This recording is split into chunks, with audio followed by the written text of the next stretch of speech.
Okay. Are we live?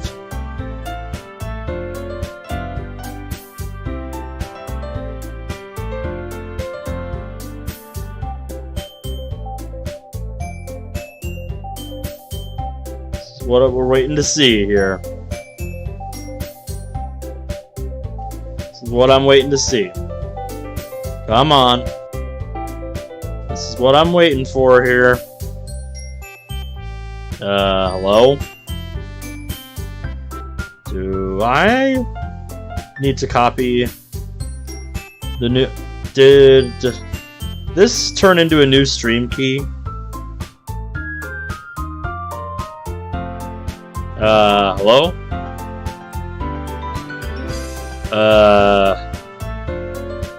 Bro, what is happening here?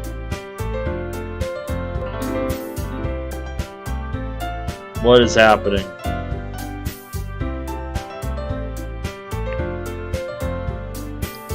Seems like it's just taking forever to connect.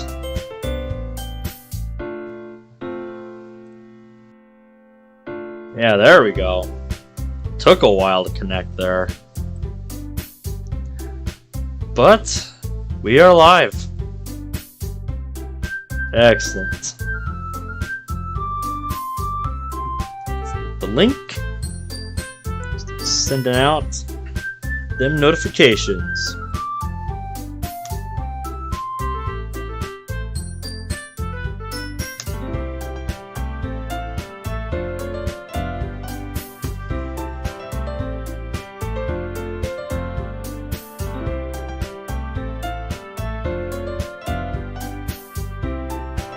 What's up, Michael?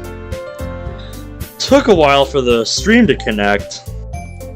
Only went live on the channel about a minute after I connected on OBS, so not sure what's up with that. But other than that, I'd say today was a pretty good day.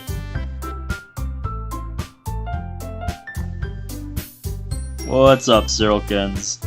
How you guys doing tonight?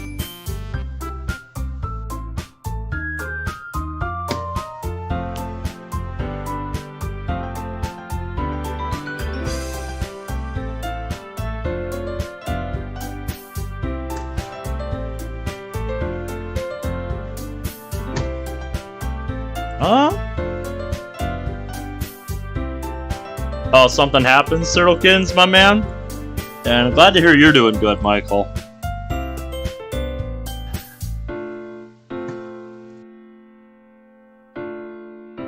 Oh! I see. Yeah, that's pretty big news.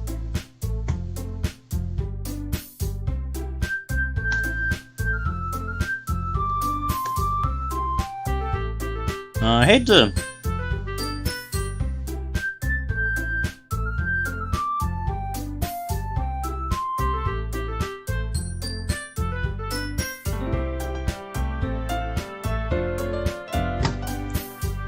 I hate to be kind of a bummer since we're just getting started, but one of the mods I've been following for a while just posted an announcement this afternoon that the project is on hold until further notice.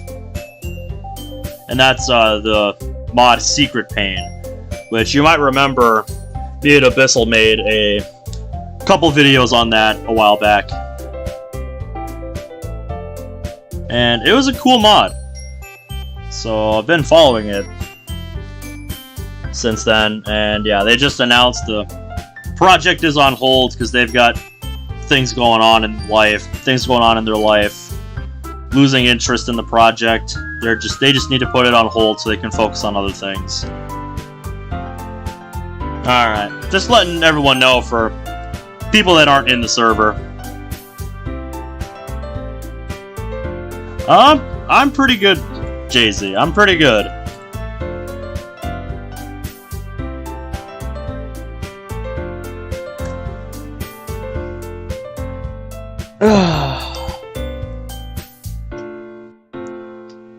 I mentioned it in the notification on the server, but I will be going live in the VC sometime in the morning before I have to go to work tomorrow. And if you know, you know.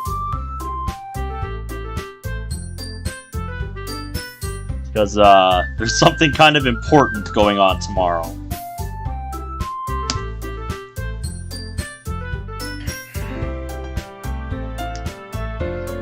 Now, Jay-Z, tell me about this dream that you had.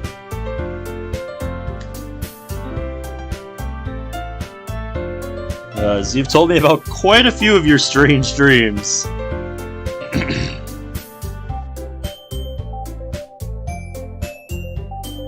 So last night's dream, Monica became your mom.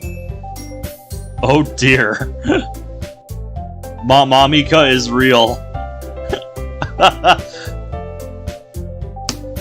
I think she actually stops you from putting that as her nickname now. I don't know. I haven't tried it. But yeah, she had a special reaction if you put that as her name. Like as her nickname. Also, what's up, Sarah? How you doing tonight?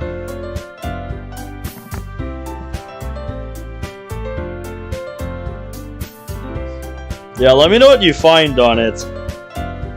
You'll probably find it in Dretchnox's video, in one of Dretchnox's videos, where he tries giving Monica different names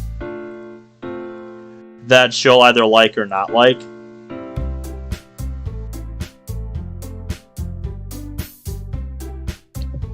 But yeah, that was a few years ago that he made that video, so I'm sure some of them have changed in the years since that video was made.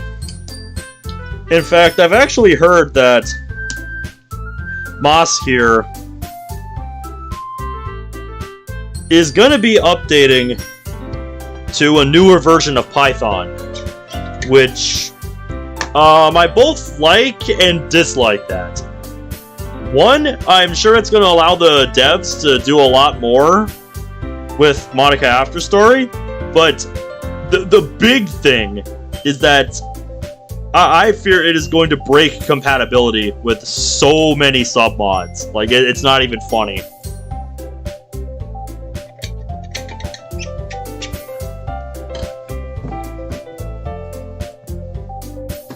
So honestly, if they, when that big, like, moving to a new version of Python update happens, I legitimately might just stay on the version that I have for now, until I see, what it's like, what all is different about it. So yeah, I think it's cool, but like I need to see how it works.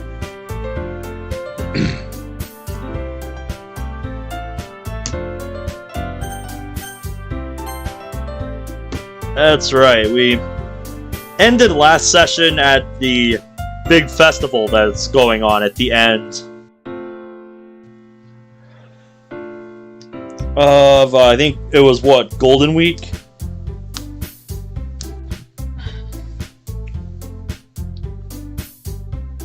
Yeah, I'm in the same boat as you, Cyrilkins.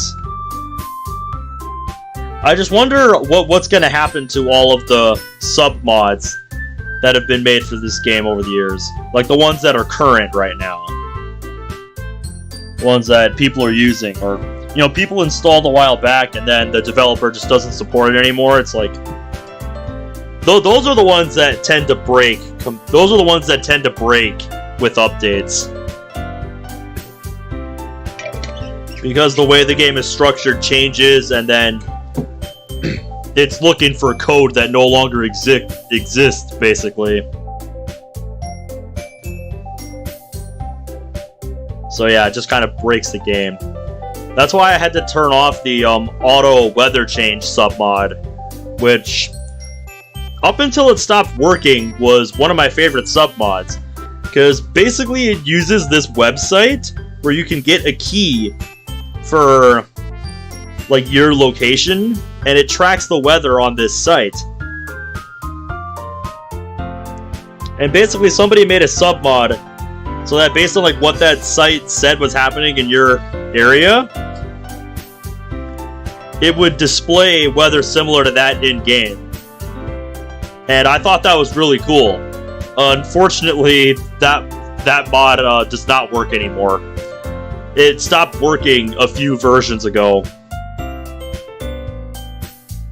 No, not joking. It was a really cool sub-mod, but I was sad the day that I updated Moss and I just instantly got an error message and realized, shit, it's this sub-mod. But yeah, let me prove I'm not bullshitting you that this actually exists before we get started here. I'm gonna switch the window to my Moss window here. Now if we go into sub-mods, this one just will not update for some reason. I don't know why.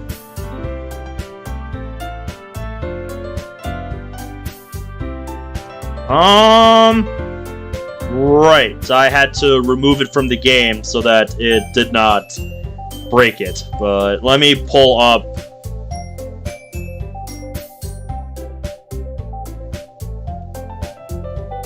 A sub-mod that somebody made for it. Yes, that was a thing somebody actually made. Alright, let me switch back to SNAFU here. I think I put it on my desktop since it stopped working. So let me move my desktop here. Yeah. Here, I'm gonna switch the view.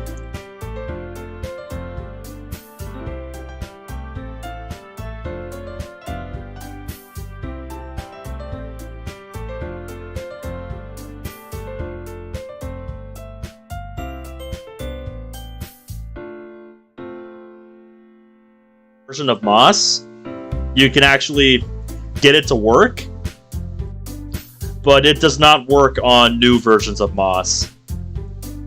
I think it was 3 or 4 updates ago it stopped working.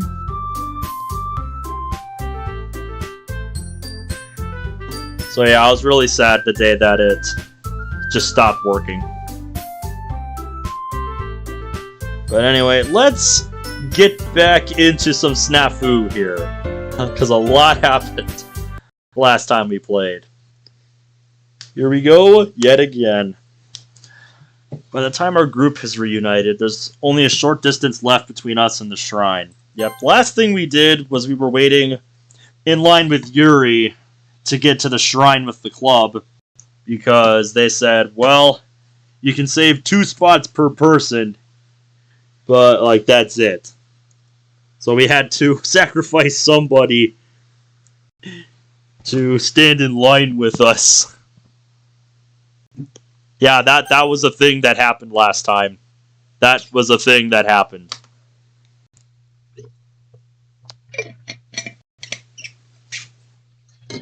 We had a choice between her, Sayori, and Natsuki.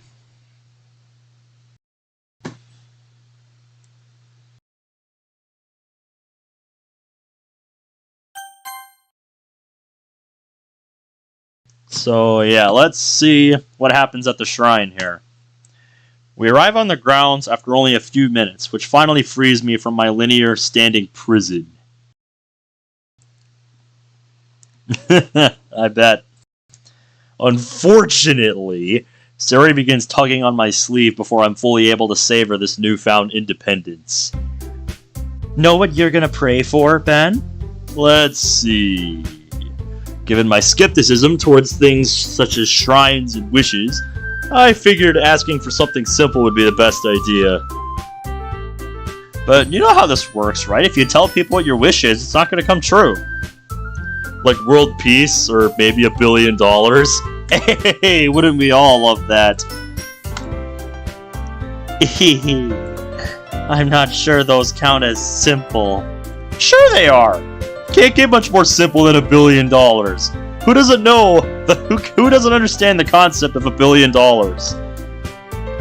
I would say he should ask for a brain to go in that head of his, but $1 billion sounds a lot more realistic. Oh, that was good, Natsuki. That was good. While we're on the topic, might I recommend you pray for a new cutting board? With one of those, you wouldn't have to worry about laying on countertops so often anymore. What did you just say? Come on, you two. At least save the fighting for until after we visited the shrine.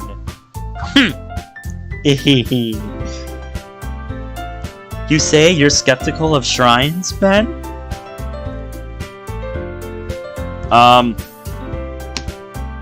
It's a simple answer, Michael. I think you should be able to guess what I would wish for.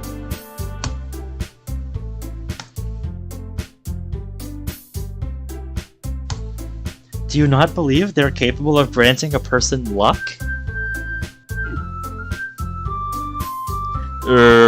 Well... The answer to that is complicated. Rather than taking a hint, her expression reads, "Please elaborate." Later, okay? This is not a good time for this, Yuri. Seriously? We're at a shrine surrounded by people, and she's basically asking whether I'm religious or not. Show of hands, anybody here follow any kind of religion or no? Because I'm in the camp that is not very religious. Just curious. Yeah, you're basically in the same camp, Michael. Somewhat believe in spirituality. Oh, that's something. For an antisocial bookworm, she sure is troublesome. Guess I've got no choice but to... Yuri, how about we don't do this right now? This is kind of a bad time for this. Whether they can or not, there's no harm in at least trying. I see. It would seem more and more people are thinking that way these days. But what about you, Yuri? Isn't your family Shinto? Indeed, both of my parents practice the faith, but neither are overly strict about it. Sounds kinda like my family. We're all technically Shinto, but the only time we ever visit shrines is on holidays. Which is a shame, since going to one together is so much fun. Fun probably shouldn't be your main reason for wanting to visit a shrine. Yeah. Actually, I quite agree with Sayori. The shrine trips with my family always prove rather enjoyable, and often bring with them a sense of peace. Right! I'm always super relieved whenever we get done with a prayer. Oh, wait! What about you, Monica? Isn't your dad foreign? That's right. My father practices Christianity while my mother is Buddhist. Quite the spread, I have to say. Interesting fun fact. That's going in my knowledge base. Neither of them are particularly devotee, but I did grow up learning both. Interesting. I would love to hear what you think. That's so cool. Yeah, definitely. I would be very curious to hear what she has to say about each. And whether she leans towards one or the other. It's really nothing special. I didn't have any control over what they taught me as a child, after all. Still, the number of subjects you're knowledgeable in is truly impressive. Guess there's a reason you're the one we call president. Oh, does that mean I'm really smart too since I'm vice president? Sayori, I hate to break this to you, but there's a difference, alright? There's a difference.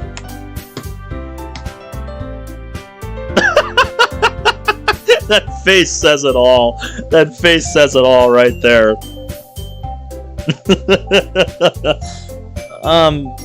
Did you guys hear me? Don't worry, Sayori. You're just as smart as you need to be. Hey! Why do I get the feeling you're saying something really mean? There's a feeling of joy as I watch the three girls laugh at Sayori's ditziness. It is quite amusing. I'm with them, Sayori. I'm with them.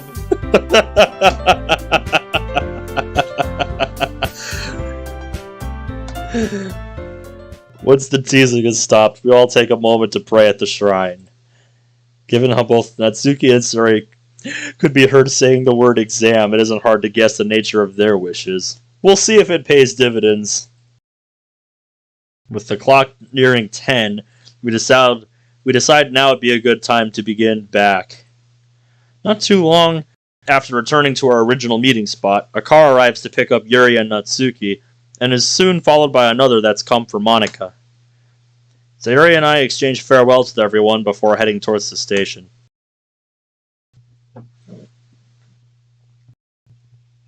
The only sound that can be heard as I step onto my street is the joyful humming of the girl next to me. I'm gonna take a wild guess and say you had a good time. What gave it away? Her reply is followed by a glowing smile. I never imagined there to be a day where we enjoyed a festival with a group of friends. The fact you came makes me really happy. Would I ever play Cyberpunk 2077? That depends on the state of the game. Would be my response. That depends on the state of the game.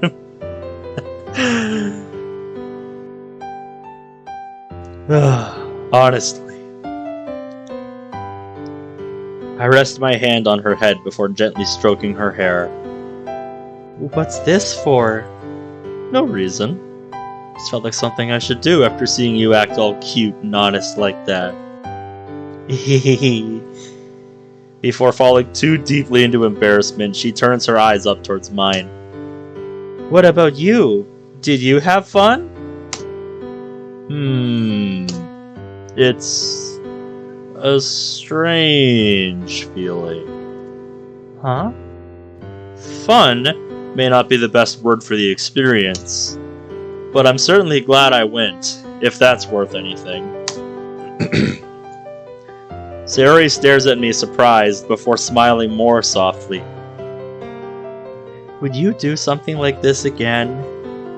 Assuming the circumstances are similar, yeah, I think I would. I'm glad. Following this mumbling, she leans over and rests her head against my shoulder. Ah, cute. Finally running low on energy? You could say that. Well, don't go getting too comfortable just yet. We're almost at your house. If I fell asleep right now, would you carry me the rest of the way? As opposed to what? Leaving you on the sidewalk? That's a difficult choice. Meanie, that'll wake you up. I'm only joking. I'd carry you as far as necessary. It's the least I could do, considering you've been the one carrying me all these years. Ben. Here, we've almost arrived. Not that I mind, but your parents would probably get the wrong idea if they saw you like this. Oh, right. After standing up straight, Sayori approaches the gate to her house. Guess I'll be seeing you later, Ben. Until then. Carry her and leave her on the porch.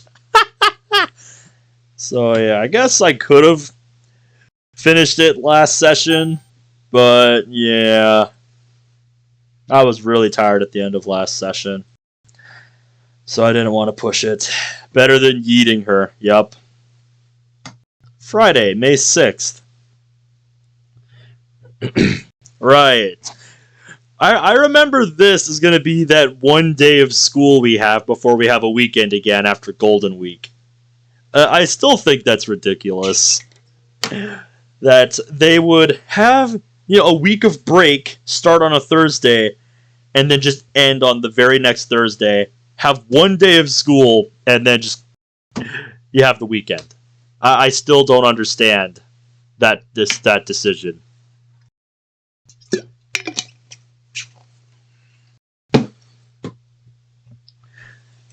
Slightly groggy from a lack of good sleep, I step outside at around the usual time. Good morning, Ben! My weary state is quickly assaulted by a cinnamon bun brimming with vigor. Sayori, you're up awfully early. Pretty good, huh?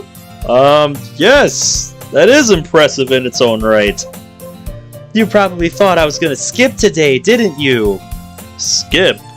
Oh, you mean what Monica was talking about before the break started? Mm-hmm. Makes me wonder how many people are actually gonna be there. Yep. Do you think all the others will show up too? Place your bets now. Who do you think is gonna show up today? Because I'm betting right now Natsuki's gonna be the one that doesn't show up. I'm making a bet on that right now. You think it's just gonna be us and Sayori going today? We'll see. We shall see. Well, you can at least check one more off the list. Damn it! Well, I immediately lose that bet. Damn.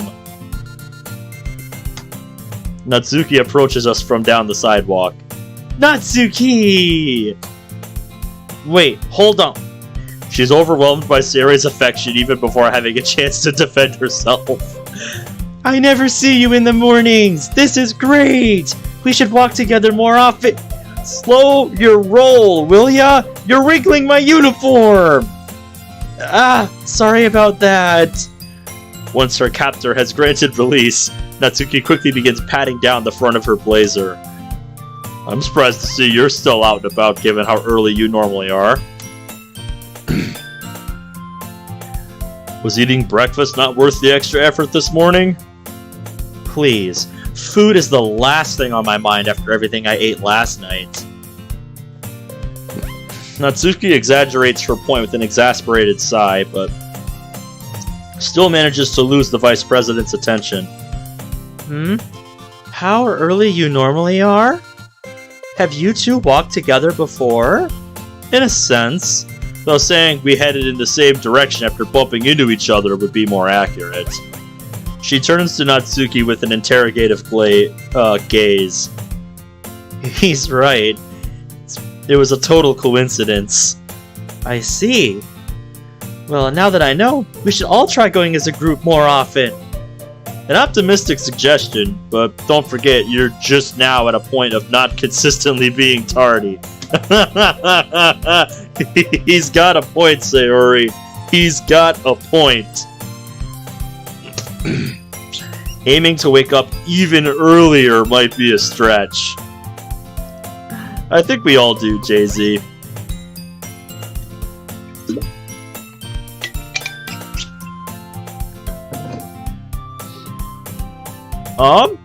Let me see.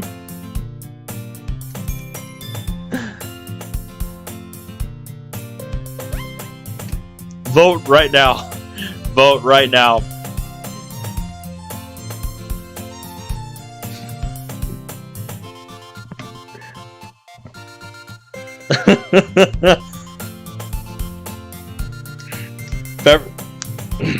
If everybody says yes, then y'all can spam the word Pat in chat. We'll vote for another 20 seconds.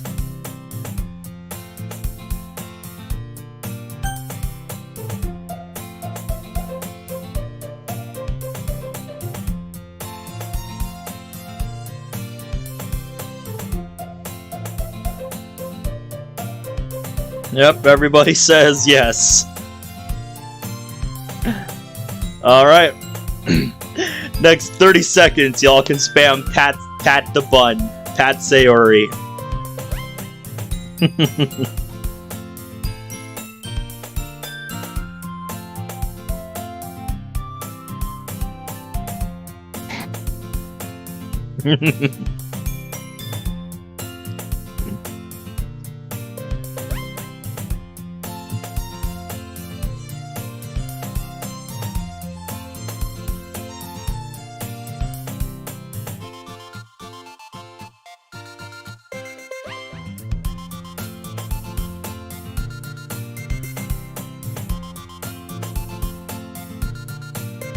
Alright. Yes. Yes, she is. Nini, you probably just don't think I can do it. I'm only saying you should stick with slow and steady instead of jumping straight into the deep end. Yeah, probably. With most of our final term left, you've got more than enough time to drop the late riser habit. I guess that's true. Good. Slower the progress, the better. Natsuki and I do cherish our private time, after all. What's that supposed to mean? Nothing much. Now, come on. We should get going before Monica gives us hell for being late. Roger! You didn't have to tell me. Whatever. We continue down the sidewalk for a few minutes before Sayori turns her attention back to me. Do you think Yuri will come too? You mean because she talked about missing last time? Yeah. I mean, skipping school just to have a long weekend is one thing, but when it comes to doing stuff with your family, I wouldn't worry too much if I were you. Huh? Regardless of what her parents are doing, Yuri's not the kind of person who would let the club down. She's definitely the most serious out of the lot of us. Yeah, that's an understatement. It's so noble. Noble? You're giving her way too much credit. She's more awkward than anything. Oh? Sure you should be trash-talking your bestie behind her back? About half an hour ago. Did you not get the notification in the server? So you've been live for a little bit. Hey, how's it going, Zach? You seen that new Moss convo yet? Or are you still waiting for it? Didn't mean it in a bad way. And what makes you think we're besties? Would context clues be a sufficient answer?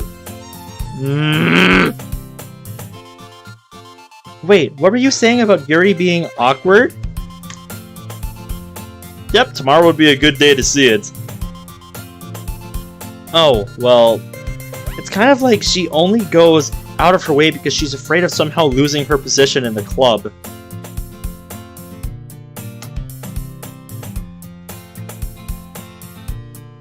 I'm not, though. If that makes any sense. So she acts responsible to prove herself? Sorta. Though she did act more relaxed back when it was just the four of us. Huh. The four of you? She's saying you should be nicer to the girls, Ben.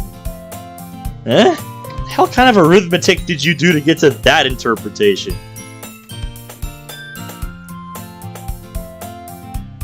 Did you not see the message on the server?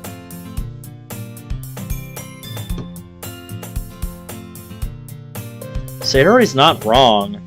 Combine Yuri's general awkwardness with her awkwardness around guys, and you're left with what we see in the club. If somebody here wasn't so dense, they'd probably be able to make her feel more at ease. How are her personality flaws somehow my fault? Also, you should know Yuri is the one I hold back the most with. Even Sayori had that much figured out. What do you mean by even Sayori? Ugh. Jeez, you'd think a guy who's constantly surrounded by girls would have a bit more tact.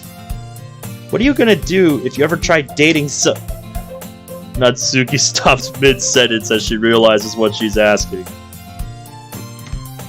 Are you trying to compensate for something?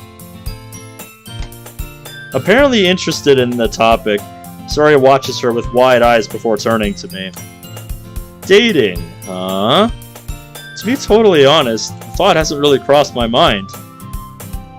As if... Act cool all you want, but there's no way a guy could be that casual about it. Oh? And since when did you become so interested in my love life? Interested? Me? Yeah, right. I couldn't care less. Yeah, you're a tsundere, we get the point. Am not! In that case, how do you feel about it? As a cute high school girl, shouldn't dating fall near the top of your priority list? Cute? Yeah. Am I wrong? No, I guess not. Honestly, how can you say such embarrassing things so nonchalantly? Because he doesn't give a shit. Dummy. Well, I appreciate the insult. You haven't actually addressed the question.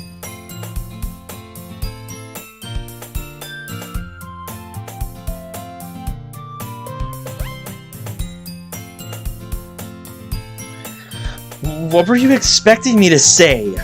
Do you have a boyfriend? She looks at me with complete surprise before turning away. No! So what? It's not like I want one or anything. Uh-huh. Sure. Sure, Natsuki. Sure. While that may be true, hearing you don't have one is still a little shocking. Ugh. Well, since I was under the impression being cute automatically meant you were in a relationship. There you go, saying it again! Jeez, you're totally doing that on purpose. She elbows me in the arm while blushing furiously. However, Natsuki isn't the only one who has been put in a mood.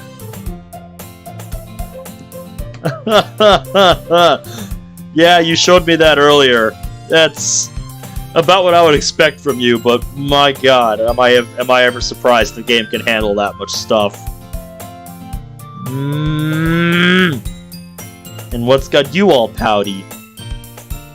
What about me? What about you? You said being cute meant you're in a relationship, right? Does that mean you don't think I'm... Yes. Bap. Ow! That's obviously not the case. As far as I'm concerned, you're the most beautiful girl on the planet. The only reason my cute equals dating concept doesn't apply to you is because I'm around. If not for my presence serving as a repellent, you'd probably have your own harem by now. I see. So that's why. Much to my dismay, the atmosphere around us has shifted dramatically as both girls are now red-faced and fidgeting restlessly. Yeah, might not have been your smoothest move, mate, I have to say. You two take this sort of thing way too seriously. What do you mean? You've got a bad habit of getting flustered whenever anything related to relationships comes up. How's that our fault? Aren't you the one being too unresponsive to other people? You raise a fair point. But still, we are seniors now. There are people our age getting engaged and starting families already. Compared to them, don't your reactions feel kind of exaggerated? Neither one makes eye contact with me after being presented this question. Yeah, probably in different parts of the world where they have very different responsibilities. A hypothetical. Let's do a hypothetical. Why? I already know how I feel about... Shh! Just play along. Right? Okay?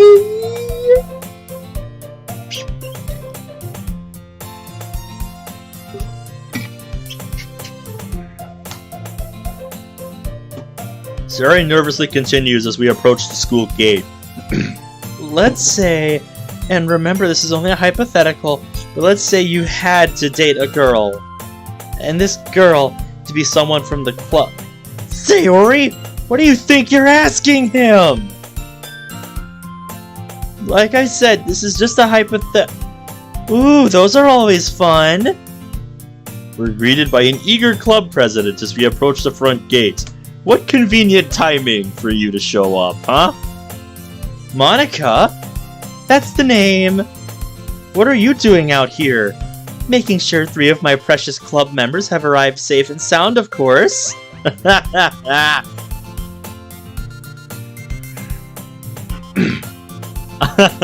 I think we can all guess, Big Step. I think we can all guess. Were you thinking we wouldn't? I'll admit, thinking at least one of you would skip may have been pessimistic of me. There a reason you said that while staring at me? Nope. Once again? Anyway, what's this about a hypothetical? Judging by how red your faces are, it must be a real doozy. Well... She hesitates for a moment as she's met with Monika's blissful ignorance. It's probably best we just forget about this. This is not a good time for this. If you had to date someone in the club, who would it be? Oh, that's easy. Ben, obviously. Well then. I mean, he is the only guy after all. As much as I enjoy spending time with you girls, I'm afraid my romantic views are a bit more... traditional. Well, there you have it. Monika and I grow old together and live happily ever after. End of story. Having brought Sari's little ultimatum to an abrupt end, I continue walking towards the entrance. Yep, just leave them hanging like that. That was beautiful. We all watch silently as Ben steps inside the building. Oh shit! Shit, did we change perspectives? This is a first for this mod. This is a first. Correct me if I'm wrong, but was that question perhaps meant for someone else? You think? How careless of me. Were you looking forward to hearing his answer as well, Natsuki? And why would I care who Ben wants to date? Plus, Sarah said it was just a hypothetical, so his answer wouldn't have actually meant anything anyways. There's a tinge of disappointment in Natsuki's voice as she continues towards the building's entrance. Ooh. Several seconds pass in silence and Monika and I stand idly near the gate. I'm a little surprised, honestly. Never expected you'd ask him something so bold. You and me both. Though I feel really bad about putting him on the spot now. Just what were you hoping he'd say anyways? I'm not sure. Well, knowing Ben, he wouldn't give a straight answer even if you started pulling teeth. That is fair. Knowing this guy, there's no way he would answer the question seriously.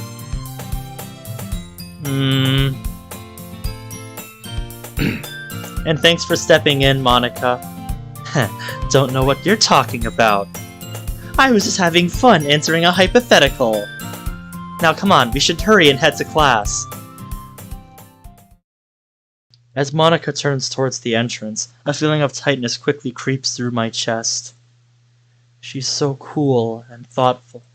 If Ben had said her name, wouldn't feeling jealous be unfair to both of them? The unease only grows stronger as we head inside. Lunchtime. Long time no see! Okay, I forgot where we were at with that. This shouting comes from across the courtyard right as I'm about to begin eating. It's been a minute, huh? Did you grow taller? Get a haircut, maybe? Whatever the case, you look great. Really healthy. Glad to see my boys growing up big and strong. Hey! What was that for? He dodges to the right as I fling a pickle slice at his head.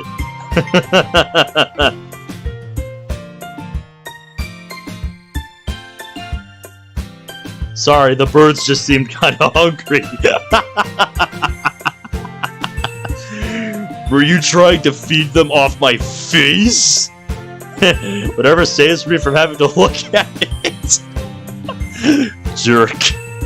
He grumpily plops down in the seat across from me. We go a week without seeing each other, and this is how you treat me? You should feel lucky. Had it been anyone else, that pickle wouldn't have missed. What kind of luck is that? The luck where you've known me for so long that you knew I was gonna do that. This exclamation is quickly followed by a defeated sigh. So, what's new with you? There a story behind those bags under your eyes? Well, between staying out late last night and the chaos from this morning, no rest for the wicked, eh? Something like that. Were you out late because of an event? Or from spending too much quality time with one of those girls? Stop grinning like that. It's creepy. Gonna keep dodging the subject, huh? Guess I shouldn't be surprised. 1 week isn't nearly enough time for you to develop the mindset of an actual human male. You don't also strike me as the type who would go out and do things during Golden Week. You know, I'd probably feel a little offended right now if that statement wasn't so true. Right? So, what was a loner like you doing out and about on his day off? Little punk. Well, whatever. Long story short, the club and I attended a festival a few towns over in order to build credit with our advisor. Don't want them thinking you're slack off? That's what I said. An out-of-town festival with a group of cute girls, huh? Sounds like a lot of... He's looking for the word, guys. That's weird. I'm kinda pissed off for some reason. Before you start maniacally ranting again, just know our trip together was business as usual. Unless standing in line is considered exciting nowadays, there weren't any noteworthy events. And is that their fault or yours? Don't tell me you are really this dense. Having grown tired of my dismissive attitude, Kaiba places his palms on the table and leans towards me. You've been in that club for what, a month now? Don't you think you're in the perfect position to make some kind of move? Not you two. Two? Sayori was going on about something similar this morning. Even asked which of the girls I'd date. Whoa, she's a lot bolder than I thought. What did you say? Nothing much. The conversation fell apart when we ran into Monica at the gate. Should have guessed, you slippery weasel.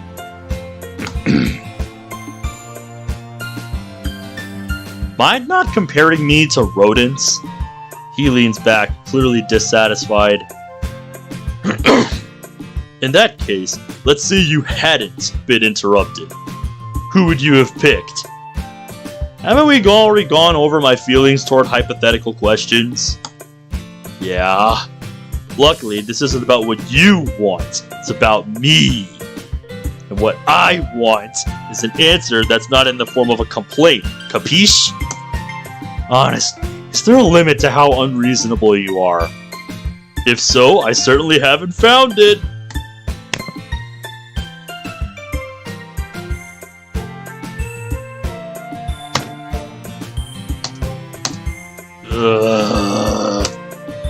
First time in a long time, I decide to put some thought into one of Kaiba's questions. In a sense, dating simply means expending an extended period of time with another person, right? Well, that's certainly part of it. There are tons of other factors too, like doing erotic stuff. Should have known better than to go along with this.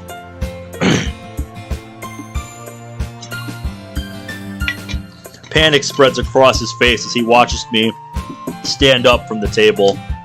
Wait! I was just joking! Come on, you can't leave now!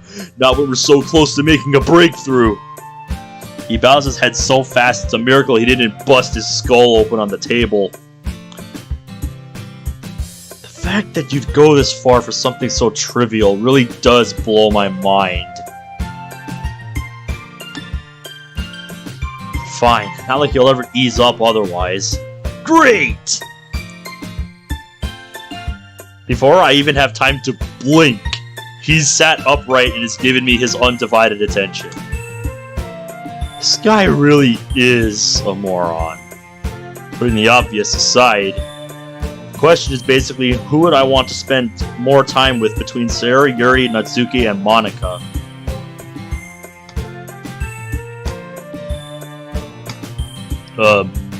Ben? Be quiet! I'm thinking!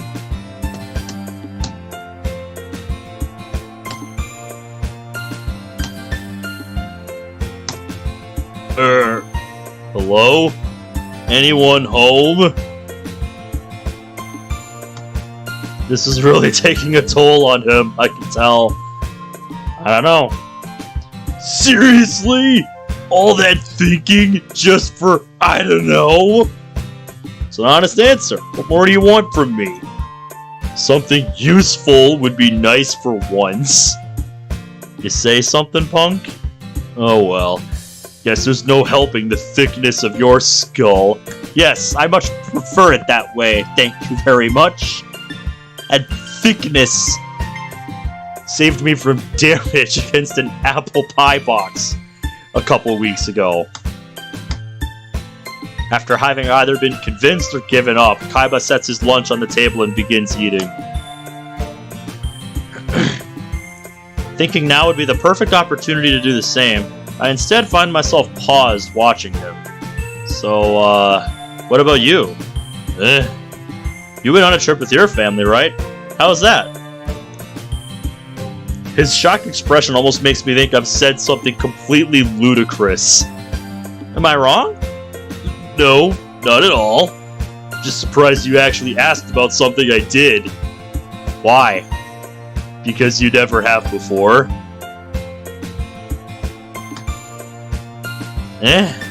Seriously? Surely I must have asked about his life at least once prior to now.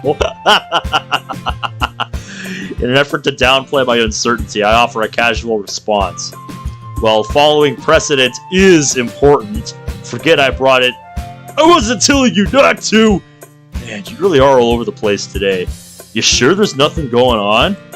Hey, what's up, Blank Kid? How's it going?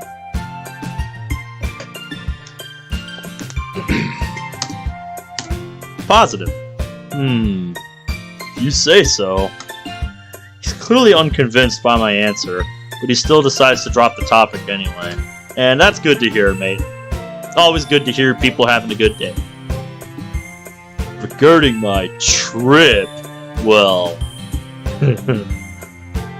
that sinister grin makes me think asking may have been a mistake.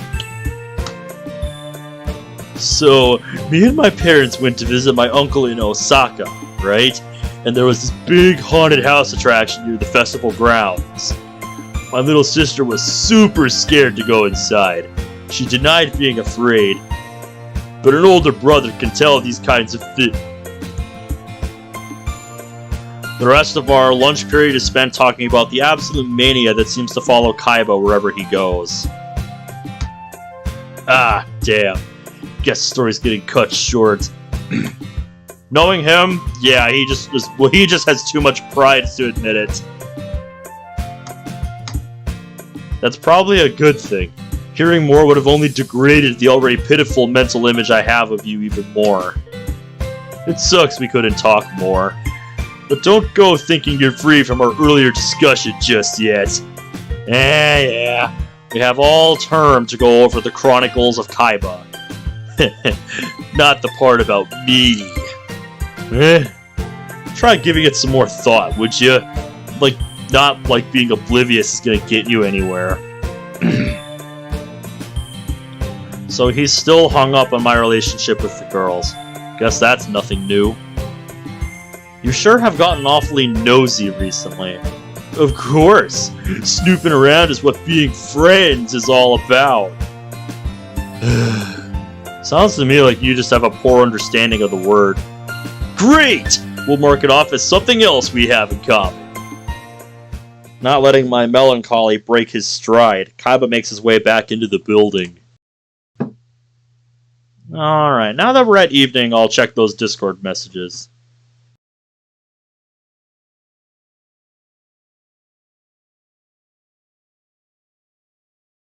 Yeah. Pull up the Discord window here. There we are.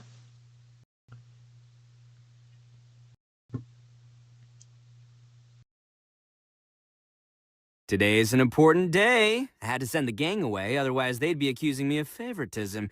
Here, take a look at this. I got you. The greatest birthday gift combo ever. 1 top-grade Onikabuto. I'll have you know it took me 3 whole days and nights to catch this bad boy. 1 Jesus. out-of-print collectible trading card that took me 300 rounds to get my hands on. And finally, a birthday song performance performed personally by yours truly.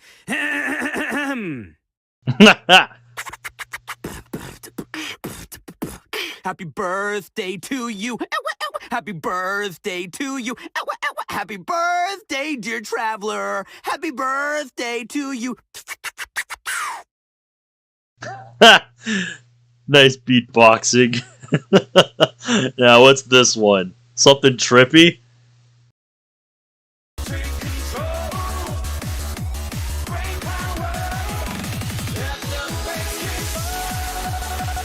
What the? What is happening to my Discord? Zach, what did you do?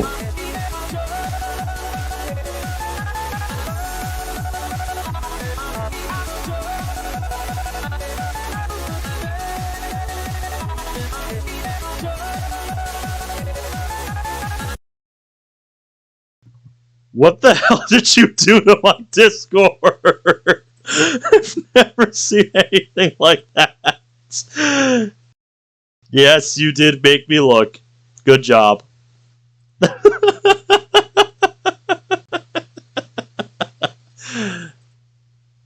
Oh my god. You missed some trippy shit from Zach. Ask him to send it to you. Because, yeah, it's something else. Later.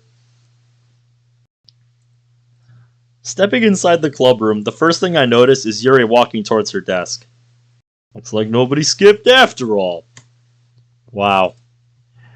That is definitely in my top 10 for favorite mods of all time. Maybe even my top 5. That is such a great mod. Cannot wait for Chapter 2. For that mod.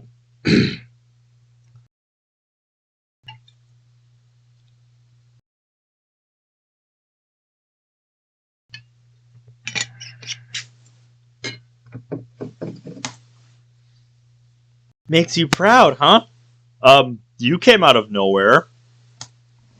My heart jumps from my chest as Monica appears out of nowhere. Yes, you did. Christ, woman! You're gonna give me a heart attack one of these days. Oh, and here I thought nothing made you lose your composure. Acting calm doesn't negate the fact that I'm still a human stuffed full of nervous systems. Stuffed full of nervous system and stuff. Interesting. That may prove rather valuable information. Get the feeling this is gonna come back to haunt me. Yeah, that was the theme you guys told me when it comes to Monica here. An entirely plausible mindset. My shoulders go slack at the thought of all the future grief she's bound to cause me. Try not giving into despair just yet. Not so soon after coming together as a club anyways. Come together? Didn't you basically force us to show up by using the club's reputation as collateral? Nonsense! The strength of our bonds and common love for literature is the obvious reason we're here. Blech. Save the mushy stuff for the new recruits, would you? It's making my stomach hurt. Yes. I love how straight this boy is with her. I love it. The blood vessel near her temple grows 3 times in size as she's holding back what could only be kind words. I can feel the sarcasm in that thought from here. Getting back on the topic of everyone showing up. You may know this already, but Yuri was actually the first one who came to school today. Well, after me, that is. And how would you know what... My brain cells recall the way Monica greeted us near the gate this morning.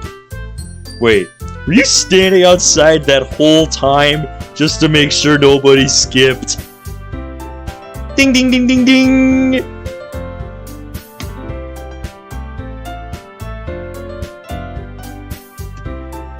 I'm not sure how to feel about that. That's concerning. What the hell, girl?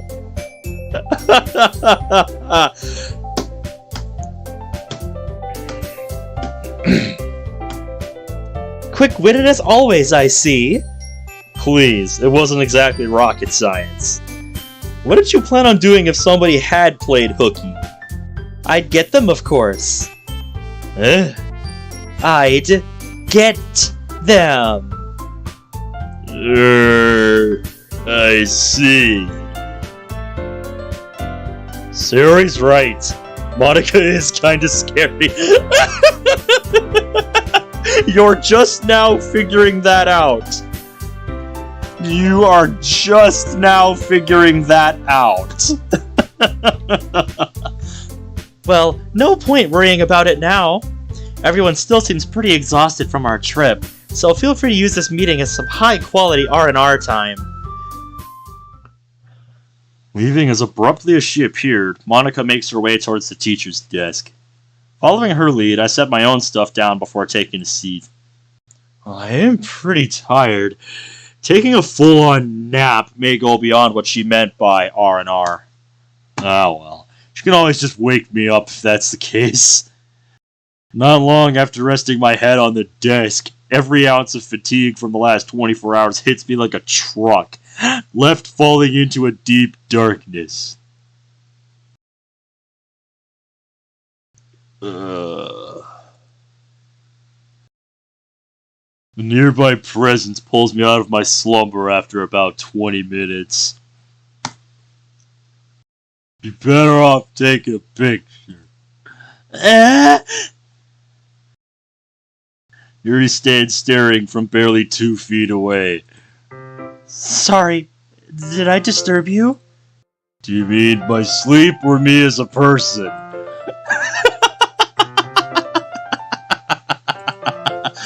Nothing. Never mind. Anyway, I'm guessing you're here because you need something? Not exactly. I was simply hoping we could talk for a moment. I'm still a bit groggy, but sure. What's on your mind? Well, you see... Her grip on the front of her uniform grows tighter as she's seemingly unsure of how to address the subject. Whatever it is. There are some strong confession vibes in the air, right up until the moment she bows her head. Thank you for your help yesterday. I realized soon after we left that I hadn't properly shown my gratitude yet, which is why I was hoping to do so today. Gratitude? She mean for the hand-holding thing? While I do appreciate the sentiment, there's really no need for you to thank me.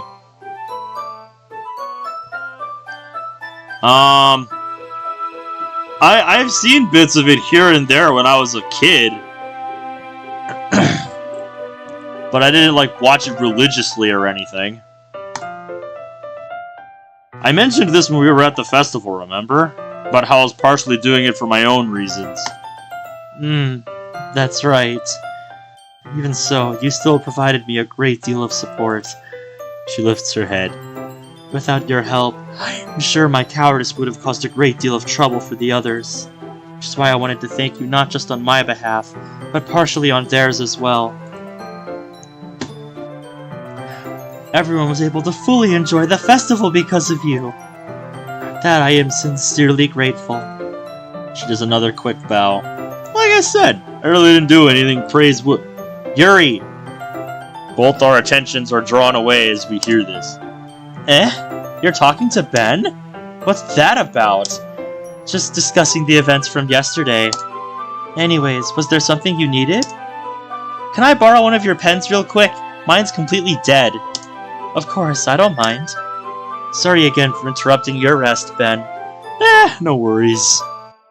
Having said her piece, Yuri walks back towards her bag with Natsuki in tow. This leaves me with nothing to do but to rest my head back into my arms.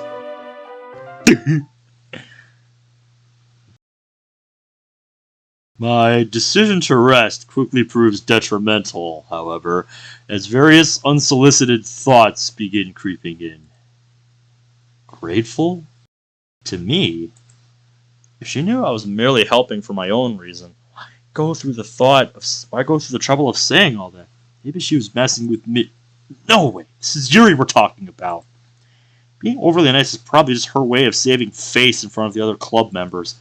Still, why direct that towards me, of all people? It's not like I'm anyone worth sucking up to. Dull pain fills my head as these thoughts continue bouncing around my side. Yeah, he just reminded me that's something I need to do before I sign off tonight, so that I'm ready for tomorrow morning.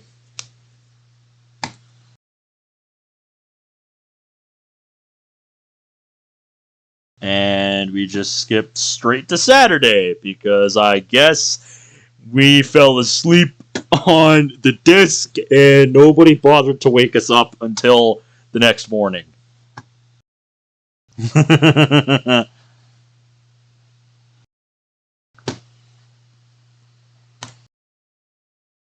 Trust me, those will be at least 7 hours apart.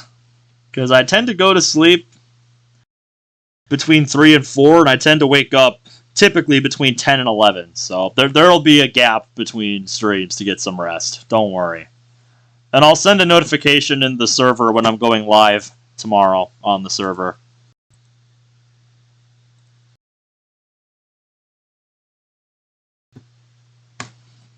Mm-hmm.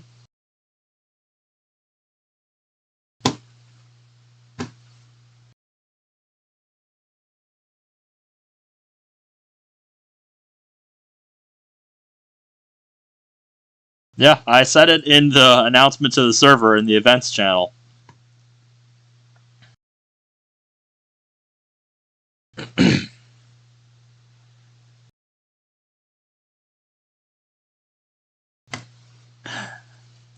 No, I'm not overly competent. There is a particular reason for it. Even in this slightly fatigued state, however, I have no intention of bumming the day away. I suppose since we're on a new day, I should check out any new messages y'all have sent me.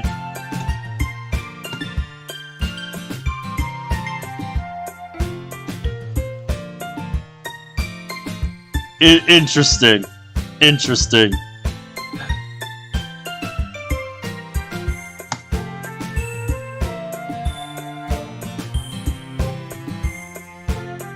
All I said was be quiet in Armenian.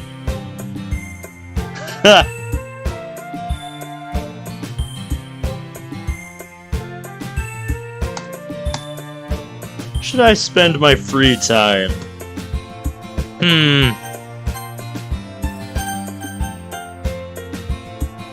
Hey, you know what? Let's go for a run today.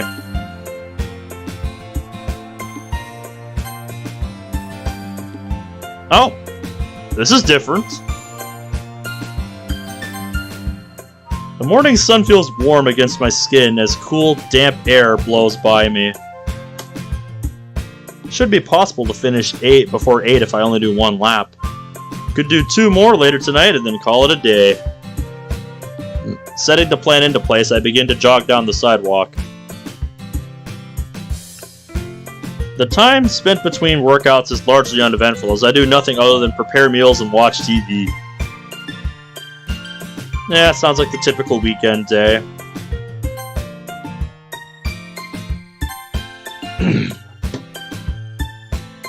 Yep, same stuff. That's why I wanted that. My exercise routine finished for the day. I prepare to take a shower before heading to bed. Sunday, May 8th.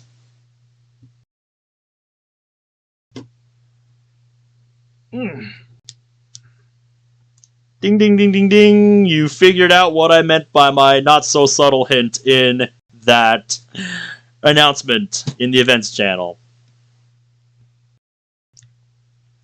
With little in the way of plans for today, I ended up making a trip to the grocery store early in the afternoon.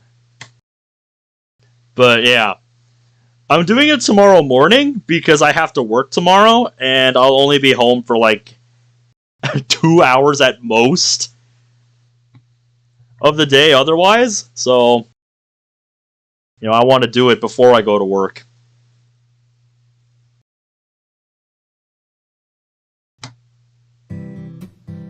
The sound of my phone vibrating interrupts my mindless chore barely 2 seconds after I've arrived home. Oh, from the group chat.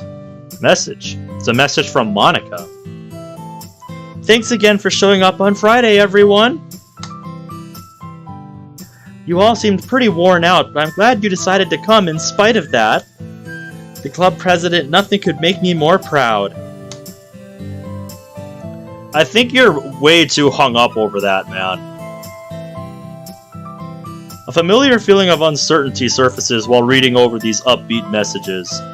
It's the same sense of unease which had plagued me ever since my conversation with Yuri during our last meet. No, maybe even earlier than that. Maybe since the festival? It's when I first began to have trouble sleeping. Lately it's felt as though uncertain has been my default state of mind. Yeah, it sounds like she's getting into your head, man. Uncertain as to my position in the club, uncertain as to whether I should continue keeping the girls at arm's length. Originally joined and attended for Sayori's sake. What about now? Is she really the only reason at this point? My sanity is spared by the sound of my phone vibrating. Did one of the other girls respond to Monica's The music stopped. What are you doing, game? What am I about to see? Oh, a call from Mom. Okay.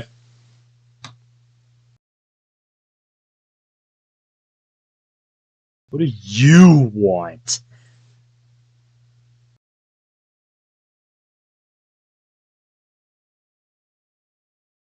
Okay, I guess that's our Sunday. I guess we don't get to find out. Alright, have a good night, Jay-Z.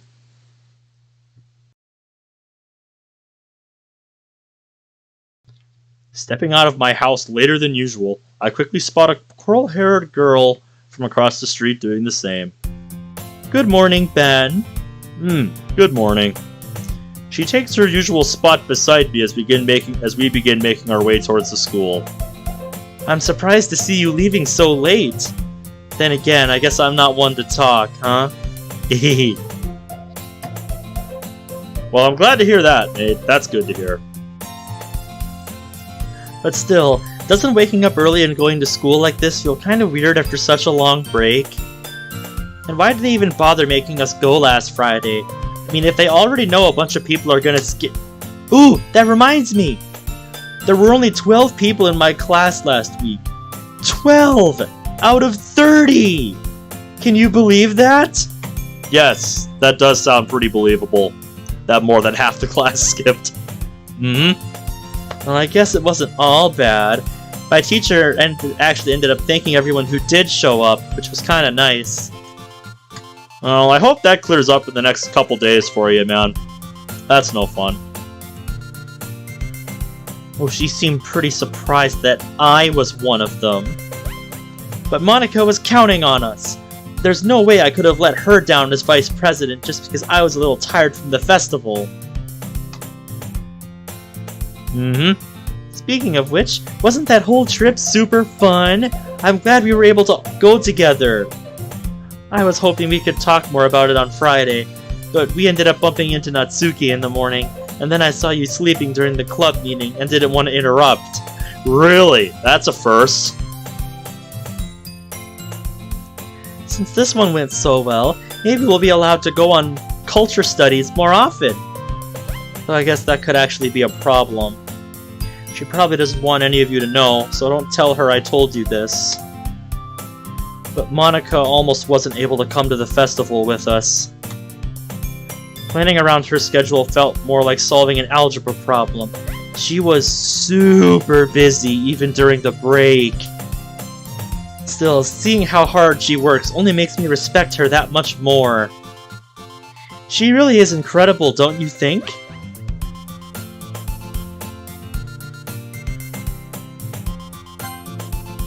I like the silence here. Because I don't know if it's just me, but the focus on Monica during this session really has picked up since the festival, hasn't it? Is it just me that feels that way?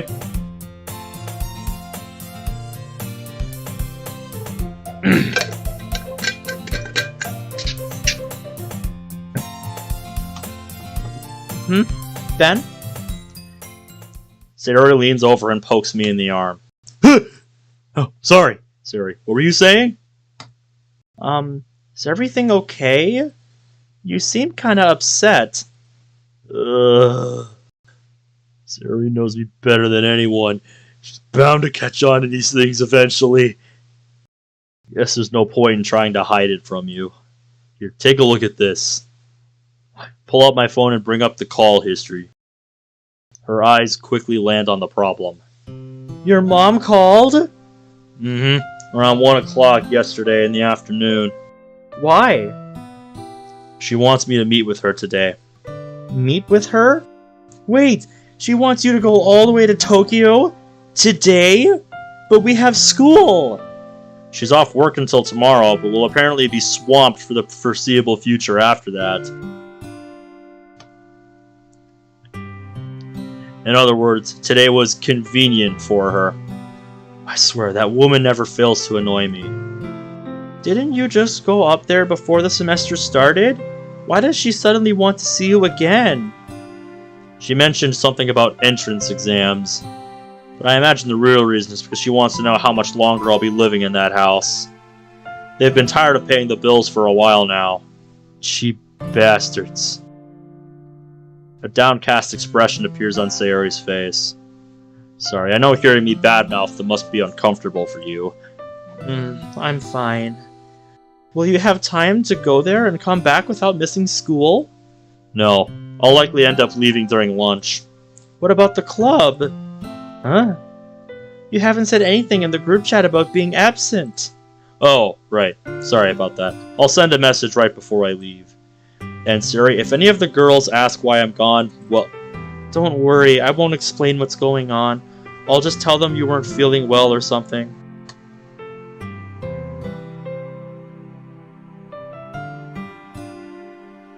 Huh, interesting. Thanks. Sorry for making you lie for me. It's okay. I know these things aren't easy for you either. Sayori. Her face quickly becomes flushed as I rest my hand on her head. I really do appreciate everything you do for me. Hopefully there will come a time where I don't have to rely on you so much. Hopefully. Here, we should get going before we're late. Right. Here we are. Cometh the hour, cometh the meeting. I began making my way towards the school entrance immediately following the lunch bell. Assuming our conversation stays short, making the next train should allow me to make it there and back before the sun is gone. Hey! Didn't expect to see you on this side of the building so soon after lunch started, Ben. Don't tell me you've come all this way just for little old me. Sorry, no time. Kaiba watches with confusion as I power walk past him. Hey!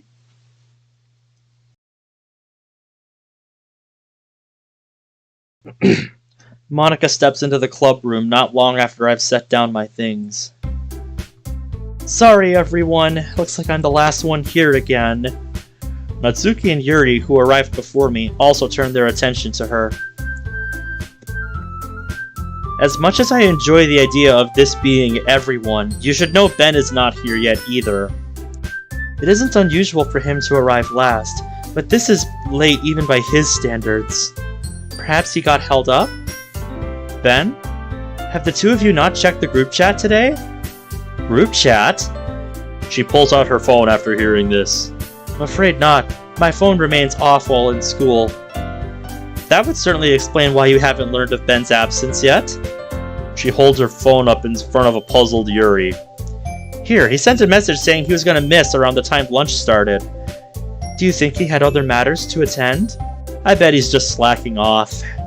Probably thought skipping today would make up for not being able to last week. You think he wasn't at school when he sent the message? I mean, I haven't seen him. All three girls face me in unison as Natsuki says this. Hehehe. What about you, Sayori? Aren't the two of you normally glued at the hip? Well, we did walk together this morning, but it looked like Ben may not have been feeling good. I think he might have left school after sending that message. I see. I do hope everything is alright. My money is still on him being a slacker. Coming for half the day was probably just so he wouldn't look completely irresponsible. Plus, I doubt it's a big deal even if he is actually sick. And how can you be so sure? Remember when the three of us held club meetings at his house? It's like, he cut his hand pretty badly while we were there, but instead of panicking, he just went upstairs and treated it. Could probably handle being sick the same way, or something. Why are you looking at me like that? Well, I do admit, it's hard to imagine Ben laid up in bed all vulnerable, asking to be fed soup and whatnot. Actually, this is the perfect opportunity for one of you girls. You could visit his house and nurse him back to health. Given his rational nature, I'm sure he'd be willing to repay the favor. What the hell are you talking about? Exactly what it sounds like. Also, what's up, Ben? How you doing? Do you think he would truly allow such a thing? You're missing the point, Yuri! But is there anyone else who would be able to assist him during the day? Everyone falls silent as Yuri mentions this. Well, I guess that could be a problem. You bring up a valid point, Yuri. But I imagine if anyone were to go help, we could easily guess who it would be. All eyes land on me once again. Guess Sari would be the obvious choice. The two of them are rather close after all. This probably wouldn't even be their first time of doing it. Hey! We're still talking about treating sick people, right? No. But of course! Actually, I can't even remember the last time Ben got sick. It really is a rare occurrence for him. They do say idiots can't catch colds. Natsuki! Well, whatever the problem, I'm sure he'll be fine soon. Maybe he'll tell us what happened next time he comes to the club. Like any of us want to hear Ben talk about being sick. Knowing him, he'd go into way too much detail. Getting chills just from thinking about it. For now, all we can do is wait and hope for a speedy recovery.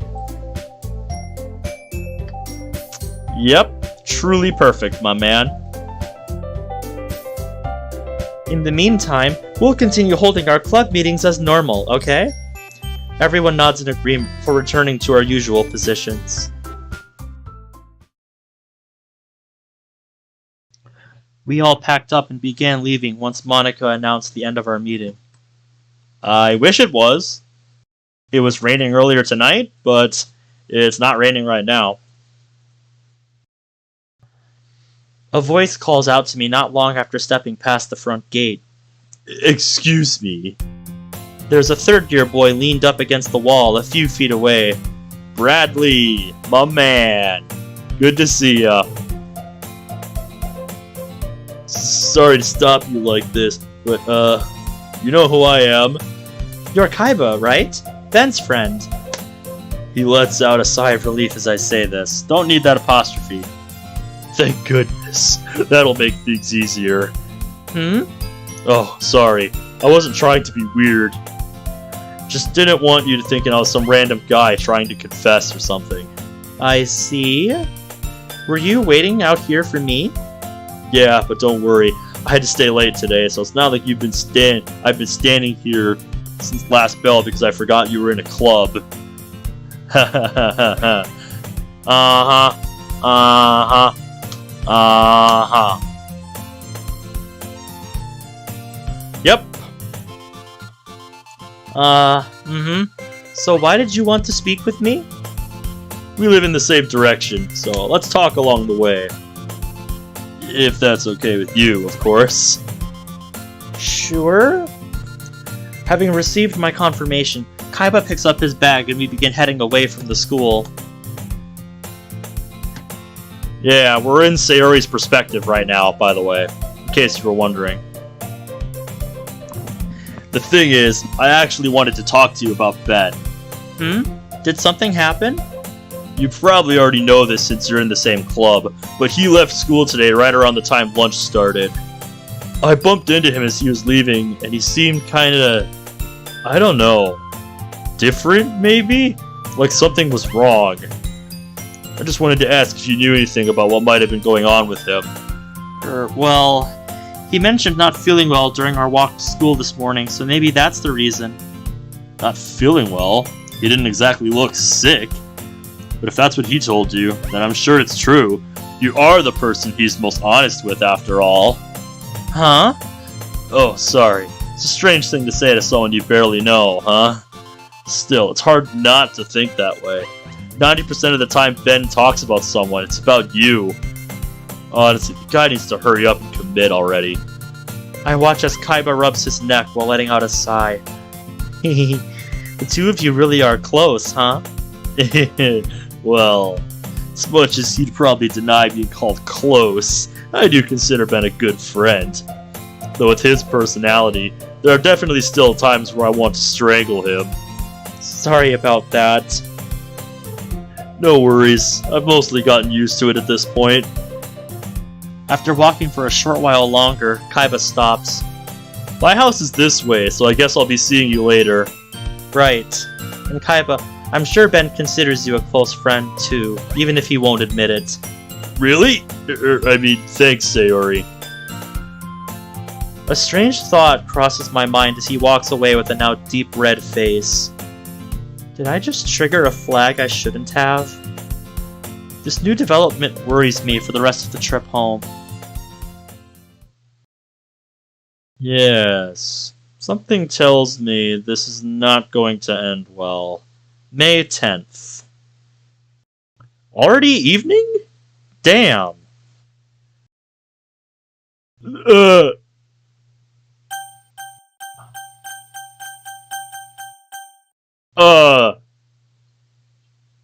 A shred of context, good sir. What is this? A shred of context, good sir. It's all I can figure, but there's literally nothing before this. Nothing came before this.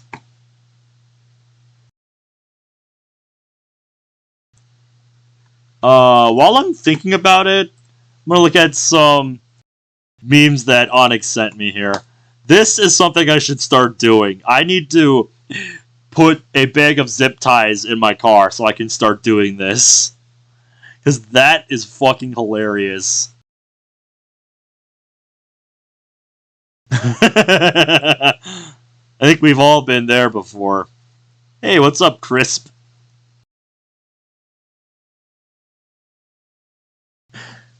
Oh, yeah, I've seen this before.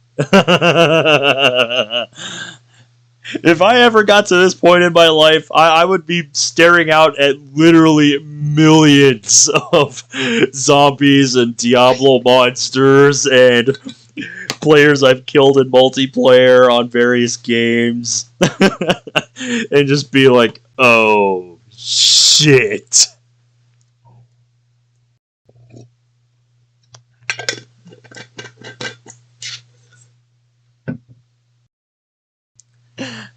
I 100% agree with this. Yes. Why I'm single. Hideouts, too picky. Dick is too big, might kill someone. What a great shirt. If it was me, I'd have to see around like 500,000 policemen. Oof. Yes, hello. I'm not sure what to do here. So while I use the restroom quick, I'm gonna put up a poll. Which one? That'll give me a sentiment on where everybody stands. I already know my stats before I leave. I'm at level 2 for both intellect and athleticism, and 0 for sociability.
Okay, I'm back. If only you had the extra plus sub mod. I am not even sure where to find that. I've looked around in the Sprite Pack section and stuff on the subreddit, but I haven't seen it there, so I might have to look in a different spot. And it looks like Sari ended up winning the poll 2-1. I've been thinking about what this random choice could possibly be with 0 context. Just... Have I been so apathetic towards everyone this whole time that the game is just like, fuck it, pick one. These are the 2 you have the highest rolls with.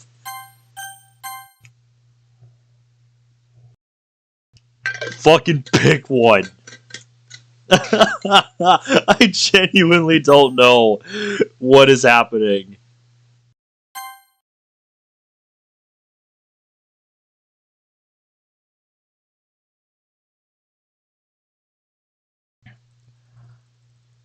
I'm not sensing.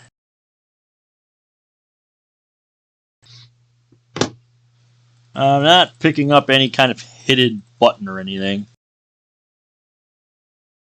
But I seriously don't know what this is about. I guess since the majority voted Sayori, we'll just pick that and see what happens. Kinda nervous too, but we gotta move on, so here we go.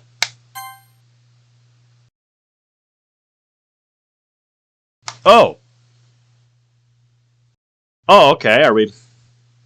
This was a perspective decision. Okay. That could have been better explained. Reminds me of a mod that I played on the server. One that Bradley managed to get working, I think.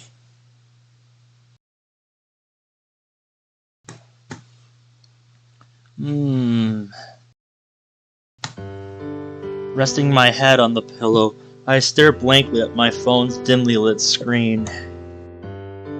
Yeah, that was it. Doomed by design. Mm-hmm. That was a pretty neat one. No new messages. I've already tried calling him once, but it went straight to voicemail, which means his phone's probably off. That was 45 minutes ago. Maybe if I tried calling again now, he'd answer? Thinking this, I bring up his name in my contacts list, but can't quite bring myself to tap the call button. I shouldn't be surprised. Ben always gets like this after seeing his parents. Still, usually I ask him to come down there once every 6 months, but it's been less than 2 since his last trip. I wonder if he was right about what his mom wanted. Are they really gonna kick him out of the house? Tightness begins invading my chest. Maybe I should just walk over there. Would he even let me in if I did? Jeez. Making me worry like this. He really is a big meanie. I respect the attempt at humor, Sayori. I hope he's okay.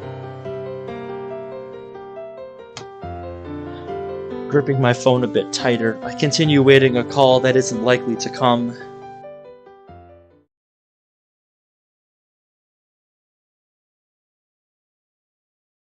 Okay, I guess you only get to see one side, so if you wanted to see the Yuri side of that coin, then rest in fuck. Ugh. Good morning, Ben. Ugh. Sayori, is that you? The one and only. How are you in my house? I may have stumbled upon the spare key. Stumble, huh? If it leads to morning wake-up calls like these, guess there's no sense in re-hiding it. Something feels off as I lean up in bed. So why are you here? Don't you know a young lady visiting a man in this manner could be construed as improper? Man? I didn't realize there was one here. Little punk. Go to give her a jab, but my body feels incredibly heavy. Is something wrong? Not really. I see. That's good to hear. So, you gonna explain this little breaking and entering stunt of yours? Oh, right. I wanted to know if you were coming to the club today? Seriously? A club? That's why you broke in? Yep.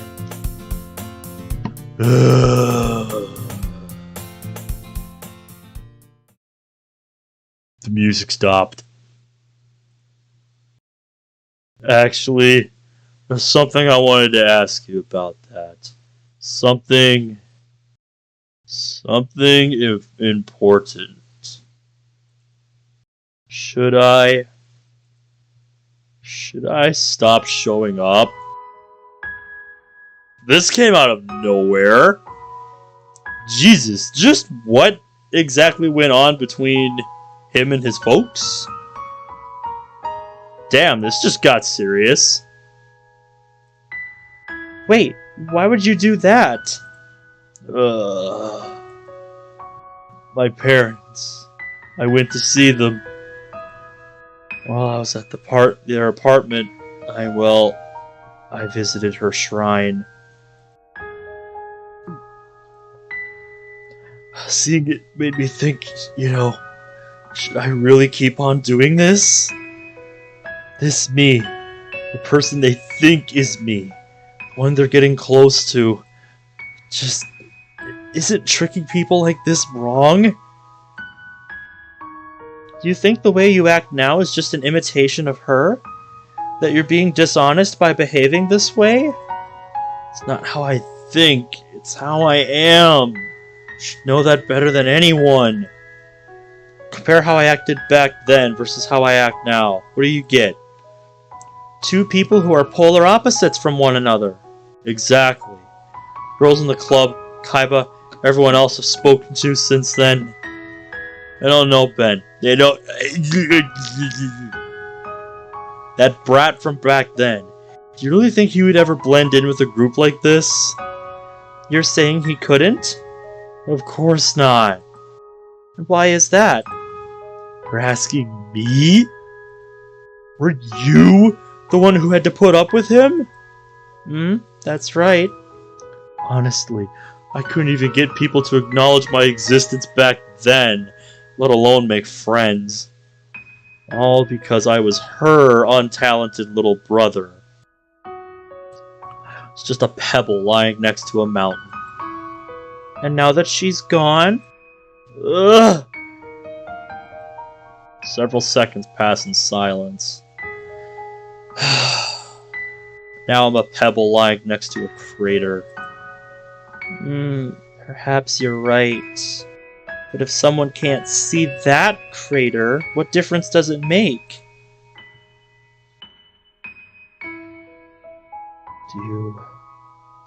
Do you still want me coming to the club? Of course! Why? Because I care about you. We all do. You can't say that for... It's true! No matter how hard you deny it. You're one of us now. Meetings don't feel the same without you.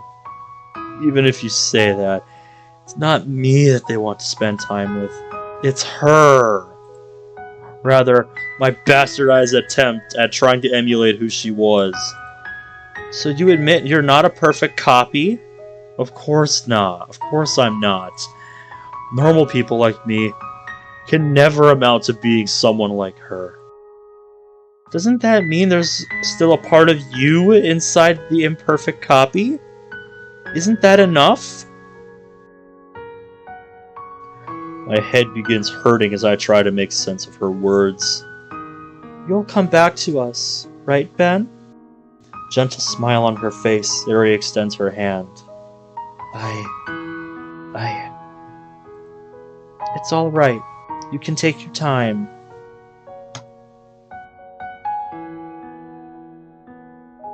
There's an immense amount of weight in my arms as I try reaching out to her.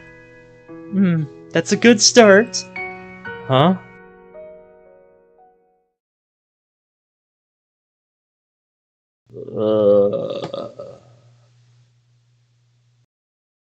What the fuck?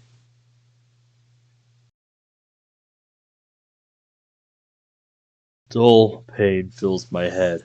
I sit up and glance around the pitch-black room. Damn, this insomnia is really killing me. Not to mention all these headaches. I reach over and grab the 2 pill bottles currently sat on my nightstand.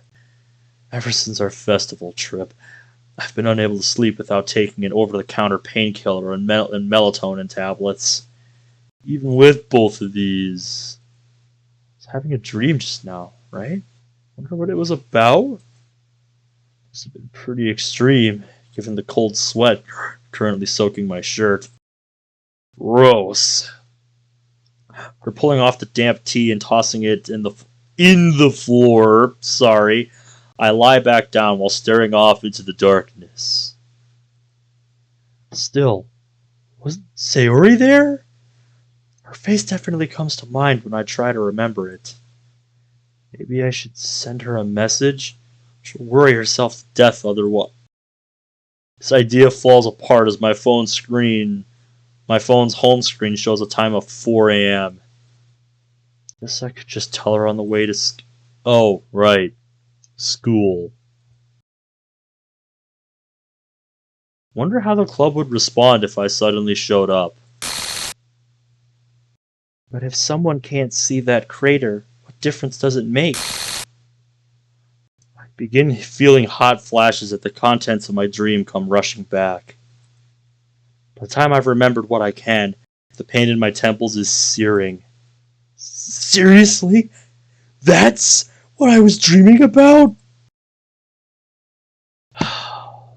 Guess I haven't grown up much after all. Imperfect copy is good enough, huh? Ridiculous as it sounds, this thought still resonates with me nonetheless. Honestly, how messed up do you gotta be before try using your dreams as therapy? Good question. Rumbling these words, I shut my eyes once more before soon falling asleep. Wednesday, May 11th. The morning sun stings my eyes as I step outside. Ben! A coral-haired girl quickly rushes me from across the street. Thank goodness! I wasn't sure whether you'd come today or not. Her shoulders relax as she's apparently overcome with relief. Sorry for worrying you. I should have called or gotten in contact sooner. What's important is that you're here now, right? Honestly. The sun's barely up and you're already saying such cliche things. I'm being serious. That a fact? I can't help but grin as she begins pouting. Wait a sec. Don't you seem kinda different today? Different? In what sense? Seemingly giving me an inspection, Sarah leans in and looks at me more closely.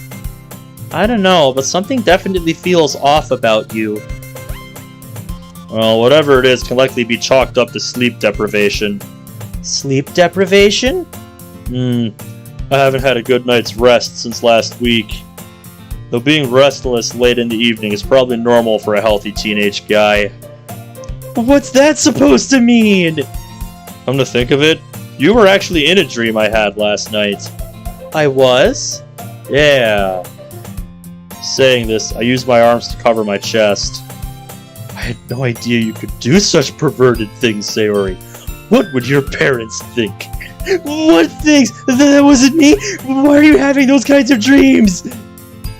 While watching her panic would usually improve my mood, thinking back on the dream's actual contents only made me feel worse. Can I ask you a serious question? Huh? She was quiet after noticing the sudden shift in mood. Is something wrong, Ben? Do you think the others would care if I left the club? Several seconds pass in silence as she stares at me with wide eyes. You're not thinking of leaving, are you? It was just a thought I had, nothing more. They would! They would definitely care if you left! Huh? How can you be so... Monday, after they found out you left early, and then again yesterday. Everyone was worried. Even if they didn't say it out loud, you could still tell. In all my years of knowing her, it's maybe the first time I've ever seen Sayori speak with such intensity. I see. Sorry for asking such a strange question. It wasn't meant to alarm you. Oh, right. Sorry, too. I didn't mean to get that worked up. An awkward silence fills the space between us for a moment. An awkward silences. Before Sari eventually returns her attention to me. Still, hearing you ask about how the others feel about something is pretty surprising. No offense, but you never act like the kind of person who would, care. None taken, and you're not exactly wrong. The only persons whose feelings are truly important to me are yours. The only reason I asked was because, well, how do I put this? I've had a lot on my mind recently, more so than usual. Interpreting this in her own way, a soft smile forms on Sayori's face. I see. Just don't forget, I'll be right here if you ever need any help, okay? She puts a hand on her hips before puffing out her chest. I'm relieved to hear that. Now come on, we should head out soon. Roger!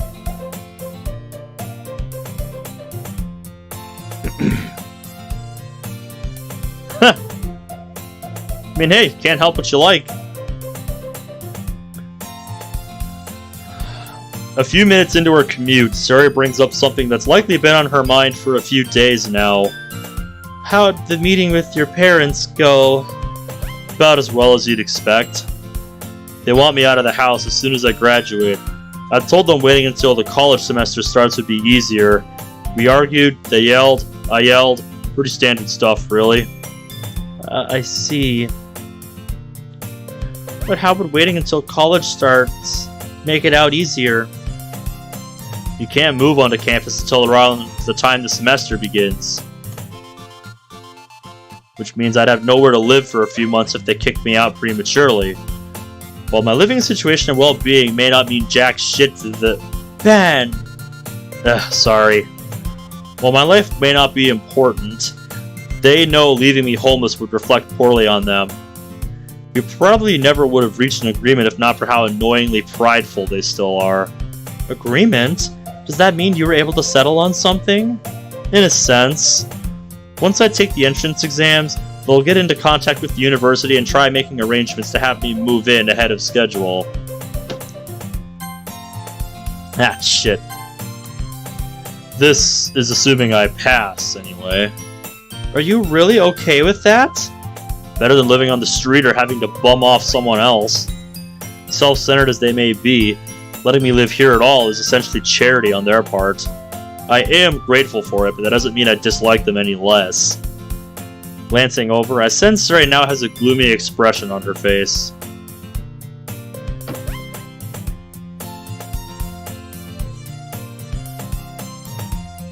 Jeez, 10-page project. It's a lot of work. Sorry, that may have turned into a tangent. It's okay. I'm the only person you can talk to about these things, right? I don't mind. Honestly, you really are too nice for your own good. You know that? Her expression becomes much less solemn as I rest my hand on her head. Hee hee. Ooh, what about your aunt? When's the last time she came by? What makes you ask that? I don't know. Just seems like you enjoy talking about her more than your parents. True, although most of that is formality. The two of us really don't know each other very well. She's still technically your guardian, though, right? For whatever that's worth. Not much guarding she can do from all the way from Hokkaido.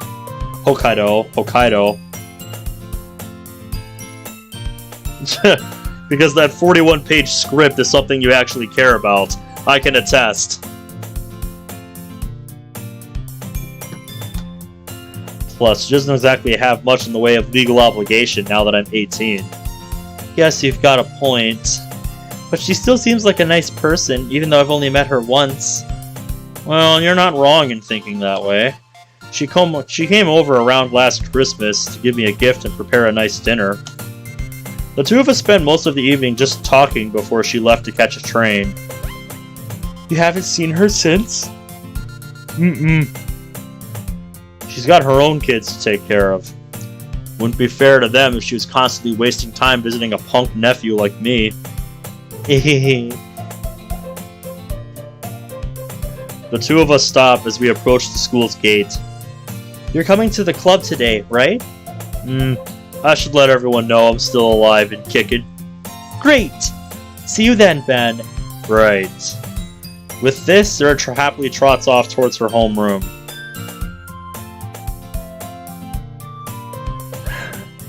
Alright, sounds good, Zach. Have a good night. And yeah. Let's see. Should be right around here. Just stepped into the courtyard. My eyes quickly find their target and I begin my approach.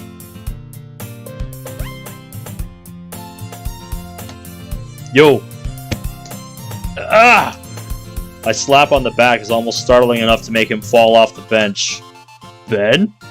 Well, look who decided to rise from the dead. Not sure what you've been told about me, but death is pretty far off the mark. My death was greatly exaggerated. And even if I were resurrected, seeing you would not be on my list of priorities. No, I know who you're talking about.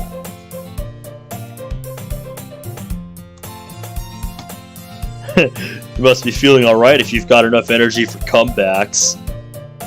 Or at least that's what I'd say had I not looked at you. Eh? Seriously, dude. Those are some pretty intense eye bags you're rocking. When's the last time you've slept? Peacefully? I'd say... No, not coincidence. 19 years ago? But you're only 18. Mm-hmm, that's correct. Sari said you were sick. You look more sleep deprived than anything. Not to mention the rush you were in on Monday. You sure there's nothing else going on? Well, the situation is a bit more complicated than being sick, but it's really nothing worth being concerned over. Hopefully the last few days worth of fatigue will hit me all at once, and tonight I'll sleep like a babe. Wait, babies suck at sleeping. What a dumb idiom. You're getting caught up on the least important part. Have a good night, Zach. Perhaps, but you get the gist. I'll sleep like a middle-aged divorced dad tonight and be back at school fresh as daisies tomorrow. Right. So you really are okay? No debilitating or chronic illnesses I should be aware of? Not to my knowledge. Yes, that's good enough for now. After stretching his arms for a moment, Kaiba picks up his lunch. Now then, let's eat. And so, the two of us begin doing just that. There's only a few minutes left in lunch period as we finish, which gives me a chance to probe Kaiba for answers. To be completely honest, I'm a little surprised at how grounded you've been today. Figure that after our exchange on Friday, you'd be even more gung-ho about pestering me in regard to my love life. Well, the thought definitely crossed my mind. But after seeing you all panicked on Monday, I decided Operation Deconstruct Ben's harem should go on the back burner for now. Right? Putting your manic delusions aside for a moment, what do you mean panicked? His expression turns more serious as he thinks it over. Instead of actually giving me an answer, though, you apparently decided to drop the subject entirely. Let's not get caught up in the past. And don't think that me holding back today means you're off the hook. The two of us are going to have a nice long chat before midterms start, mano a mano. Fire blazes in his eyes as he demands this. There's really not much else to say, but if that means you'll stop focusing on me and put some attention towards your studies... Oh, getting worried your best bud Kaiba will get held back a grade and not be able to spend time with you? We're seniors, remember? Chances are we won't see each other again after this term, regardless of whether you pass or fail. That's so cold! Surely you don't plan on abandoning little old me once we graduate? Ah, the bell. Kaiba becomes increasingly panicked as I stand up from the bench. Hey, we weren't done talking! I love that. My trip to the clubroom is accompanied by an increasingly strong feeling of unease. I know I'm only overthinking things, but still. Had Sari not told them about my absence, they probably wouldn't have even known. Ben? Yuri is practically on top of me before I've even made it through the door. You're back. Thank goodness. Are you feeling okay? Have you been getting plenty to drink? She places her hand on my forehead before I have time to react. It's a relief you don't appear to have a fever. Hey! What do you think you're doing, feeling all over the guy? Natsuki appears on the sidelines to reprimand her. However, Yuri's focus stays entirely on me. I brought a special herbal tea that's often used for treating colds. I'll go pour you a cup right away. That... She rushes towards the closet, leaving my objection to fall on deaf ears. Honestly, no one even said you had a cold.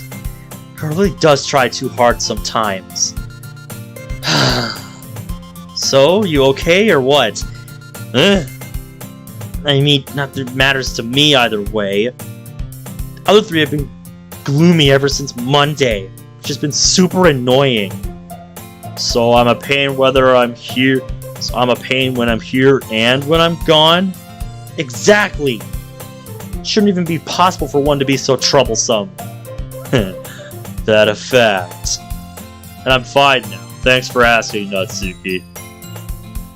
It's not something you have to thank me for, dummy. As she begins to act more bashful, Yuri reappears holding a cup. Here, it's most effective to drink while it's still hot. Right. Taking the cup I'm being eagerly presented, I stare at the murky liquid for a moment before eventually taking a swig. Tastes like medicine in tea form. Knowing that saying this out loud would probably crush the poor girl on an emotional level, I simply bow my head instead. Thanks, Yuri. I'm sure this will be a big help. Please, there's no need for such formality. Senior club member, ensuring my peers are in good health is simply another of my responsibilities.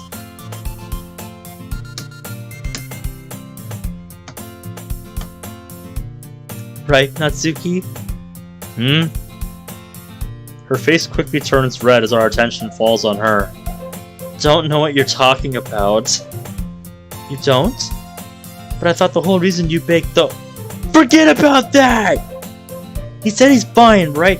Why go out of your way to help a guy who's already cured?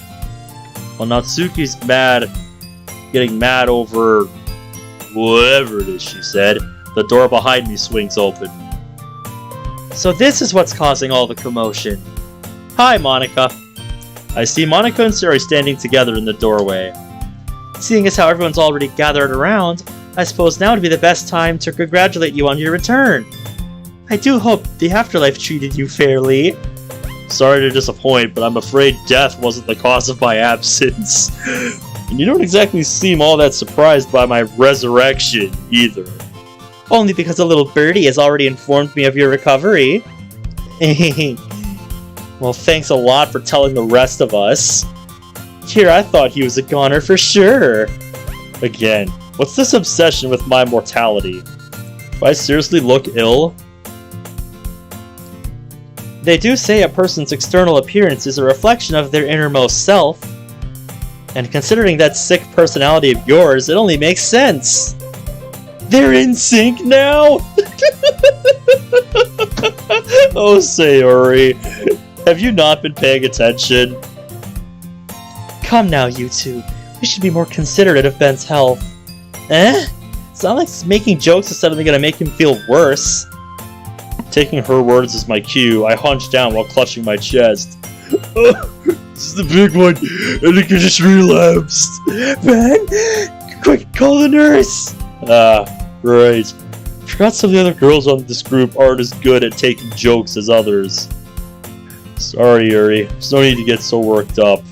I wasn't being serious. She stares wide-eyed as my words were spoken in some indecipherable language. She doesn't quite pick up on this thing called subtlety, you see. Oh, of course. I apologize for overreacting. Jeez, you really need to think these things through more.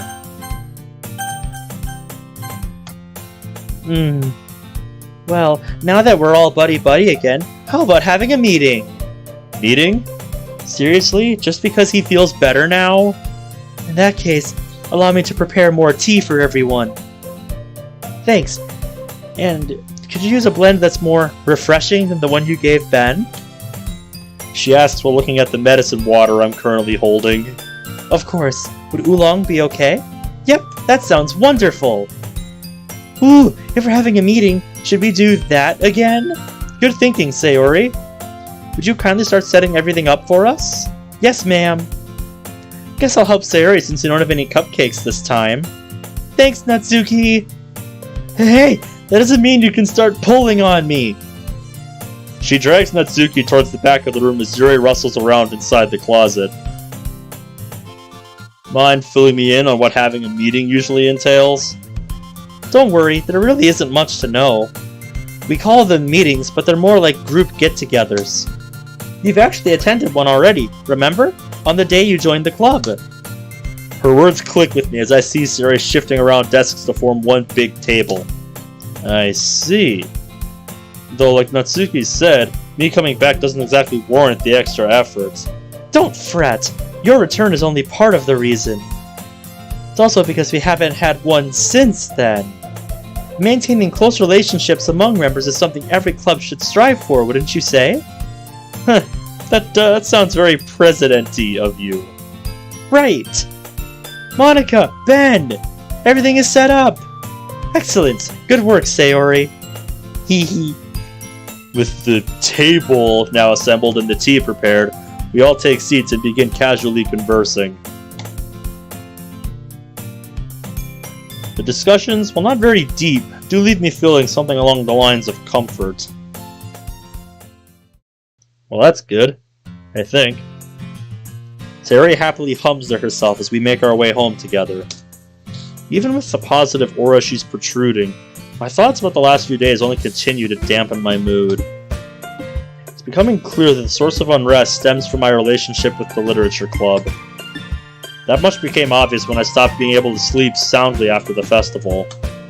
Why? Even though there are no outward feelings of anxiety, something is definitely stirring around in my head. Is it because they've grown closer than I originally intended? Some tightness grips my chest as I think back to how the girls welcomed me a short while ago. Am I subconsciously scared they'll end up finding about my situation at this rate? Still, couldn't I just cut them off entirely if that happened? Hasn't that been the protocol for all these years? I think that's because this time it's different.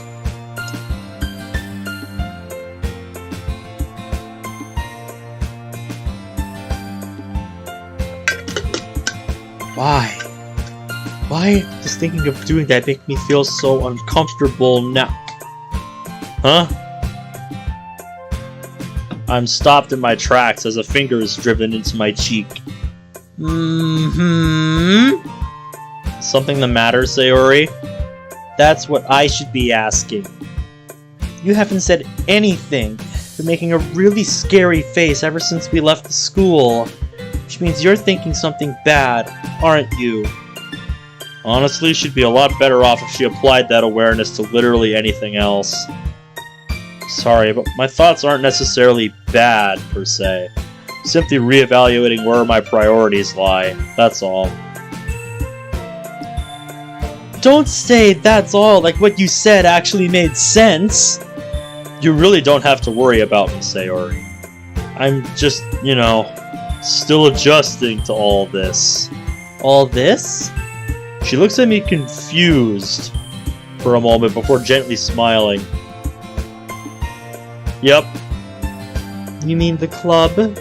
Mm-hmm. This might be a good opportunity to try a little bit harder. Huh? To be honest, mostly just been spinning my wheels for the last 4 years without really going anywhere. Though I'm sure you knew that already. That's... She begins to retort, but quickly stops herself. The club may serve as a good opportunity to make some kind of progress, whatever form it may take. Worst case scenario, I graduate and cut ties from any possible mistakes. Ben... Sorry, that's a cynical outlook to have. I know part of the reason you asked me to join the club was to try and improve my sociability. So I do feel a little bit bad for treating it like a minefield, either cross successfully or blow to hell. If you think you can do it, then I'm rooting for you. I think the others would feel the same way. Are you sure? Even if me getting more involved puts the atmosphere we have now at risk? I'd like for the club to still be a happy place where we can all have fun. If you have a point, we'll only be members until graduation. Since this could affect you for a long time, I'd choose... There's no need to pick sides. I wasn't trying to give you an ultimatum. Thank goodness. You really do care about the club, huh? Of course! It's the first time I've ever felt this way about something. Especially something school-related. Well, I'm certainly not going to complain. We're still early in the semester, but your attendance record thus far has been much better this year compared to our previous term. If the club plays a role in that, then feeling grateful for it is only natural. I didn't know you knew about last year. I may not always be around to reprimand you, but I do still worry. Jeez, you sound like my dad. She pouts for a moment before leaning up against me. Thanks, Ben. Maybe I'll try a little bit harder too. I'm glad. There's a somber and genuine mood between us as we continue our commute. Setting my bag down in the kitchen, I decide to prepare dinner early so that I have more time to sleep tonight. Prep itself isn't intensive in any way, with me mostly just opening cans and setting cuts of meat into the oven.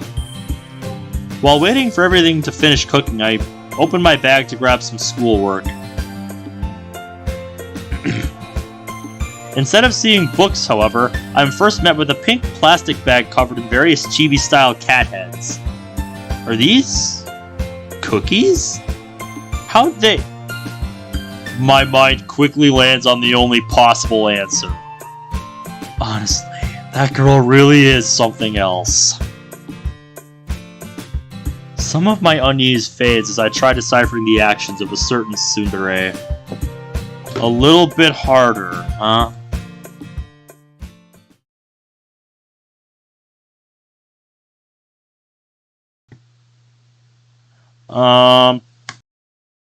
I've never spent much time trying to learn how to cook, I'll be honest.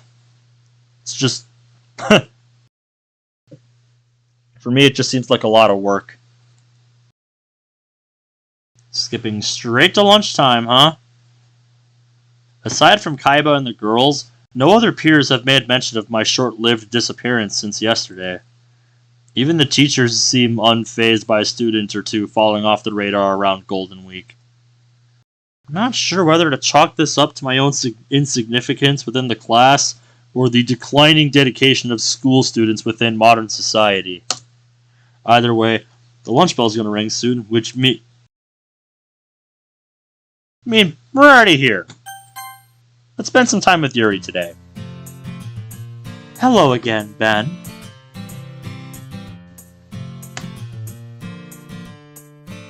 That certainly would be a driving factor.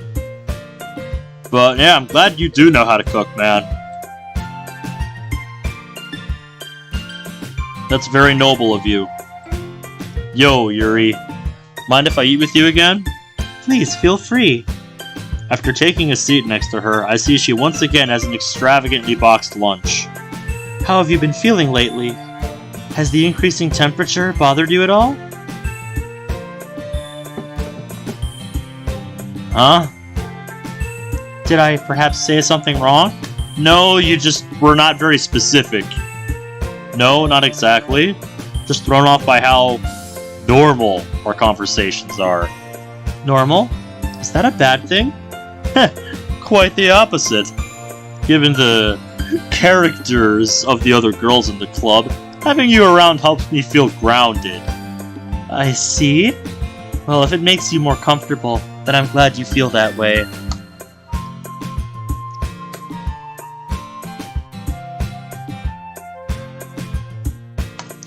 I wish I could tell you, because I haven't even gotten to the summer break part yet, my dude. I wish I could tell you. I am not even that far yet. And this is my first time playing it. Welcome to the stream, by the way, Brody Dogo.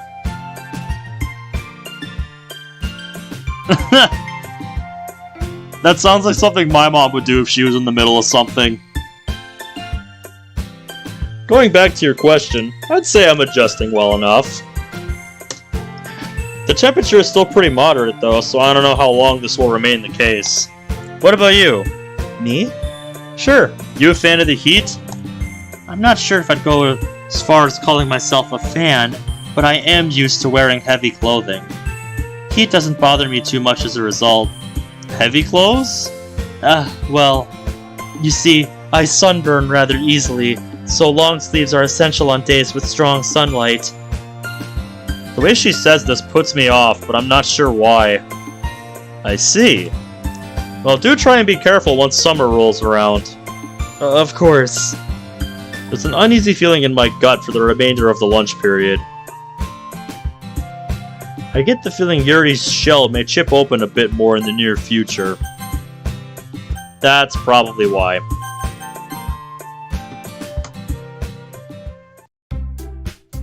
The largely uneventful school day ends with the final bell. Now then, what should I do? Let's see, today's what, Thursday?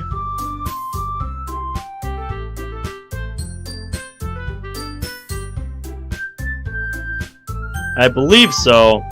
So yeah, we're gonna go to track, because we haven't been there for a while. Yep. Now then, let's...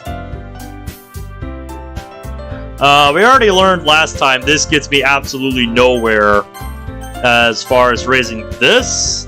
So let's just focus on practice.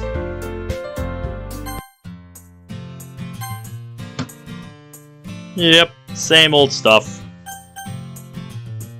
As if I need more points in this, though.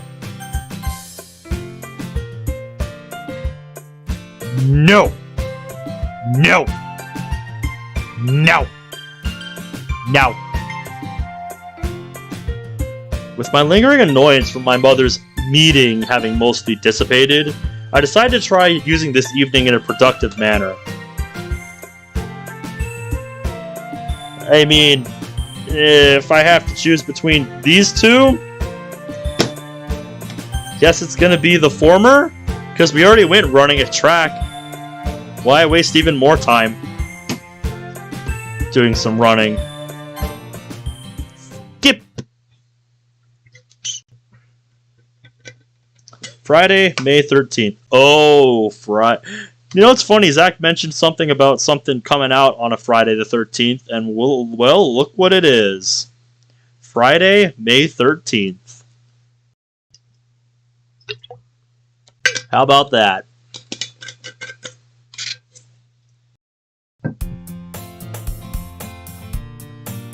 I gather my things and prepare to leave after enjoying my usual breakfast of scrambled eggs and coffee. As if this is even a choice. Yo. Oh, hey, Ben. Were you waiting for me? Wow, an actually different scene. That's impressive.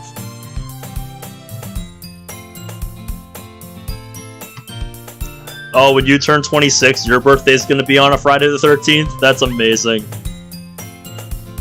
I wish I could have that chance, but I was born on the 7th. The 7th of April. So unfortunately, I don't have that luxury. A bit. You sleep in again? A bit. Well, we're not going to be late, so it's not a big deal. Though you should really take the time to clean your face if you're going to eat breakfast. Hearing this, she quickly rubs her sleeve across her mouth. Did I get it?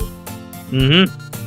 Jeez, couldn't you be a little more delicate with stuff like this? How so? Would you prefer if I let you walk around covered in crumbs all day? No, not really. Then what do you propose? She thinks over the question for a minute. Oh, you know in the movies where people are eating together and the guy goes, "Let me get that for you," and uses his thumb to wipe the food off the girl's mouth? Why can't you do something charming like that? I did, remember? Your response was something along the lines of all men are beasts. Damn. Ruthless. Also wrong, you're. That's only because you always do stuff without warning me first. Even with a heads up, wouldn't you still get embarrassed about me suddenly touching your lips? Well, before she can respond, I quickly press my finger to the center of her mouth. Well, what? There's your answer. Why do you always do it when I'm not ready? Meanie. She sticks her tongue out at me, which oddly enough is rid of the few bits of bread she missed with her sleeve. Yeah. Whatever you say. Everyone is present and in their usual positions by the time I arrive. You know, I've been having a sudden urge to talk to Natsuki during one of these meetings. You know, go for something completely off the rails.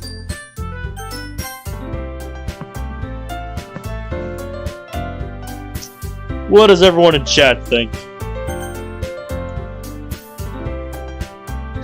Because seriously, I need to see what's on the other side of this conversation. And yes, you're looking at me like, yes, you sure do. It's always amusing to fuck with Natsuki. Yep, chat seems to be okay with it, so fuck it. Let's say hi to Natsuki. What could possibly go wrong?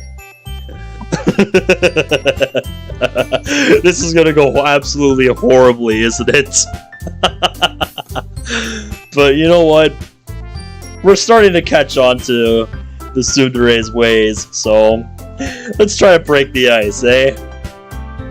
Anyways, just how much manga do you keep in the closet exactly? Huh?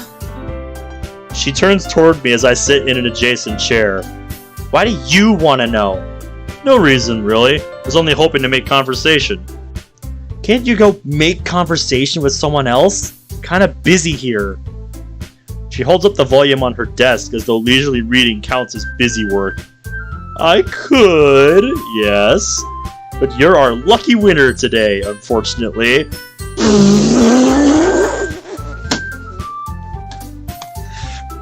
Does getting annoyed by you really count as a prize? Yes, because there's only one of me to go around. Sorry, but I'm afraid finances have been limited ever since our company's failed expansion into the opioid market. Oh, I love how he's able to just come up with stuff like that on the spot. I love that. Speaking of contraband, mind telling me how much manga you've got stored in there now?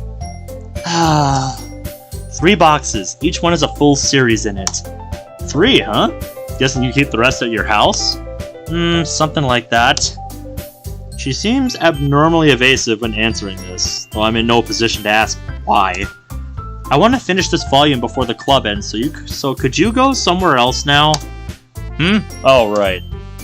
Having apparently put her in a bad mood with my presence, question, or both, I decide leaving Natsuki to her own devices is the best idea. Persistence is probably what matters with Natsuki.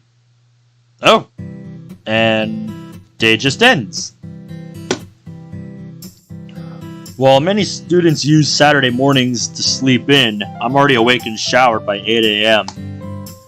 Thoughts of how this day off should be spent swirl around my head all throughout breakfast. I mean, do I really need more of either of these? But, we're closer with Intel, so we're gonna go with that. Boop! Sunday. Ah, yes. Hello, my man. How's Monica Dev tonight? Sunday, May 15th.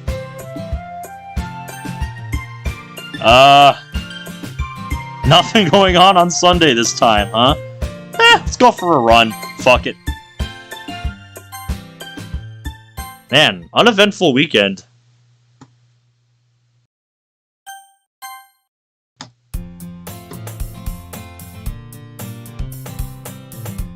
After eating breakfast and gathering my school supplies, the only thing left to decide is the easiest choice in the world. Oh? No skip? You mean this is something new?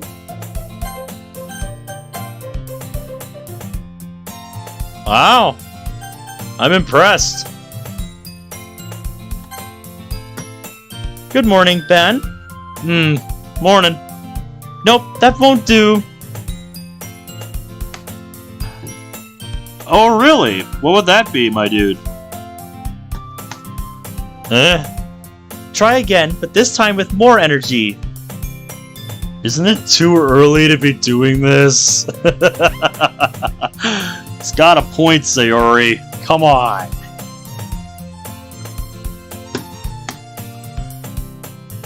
Must have took a lot out of you then, huh?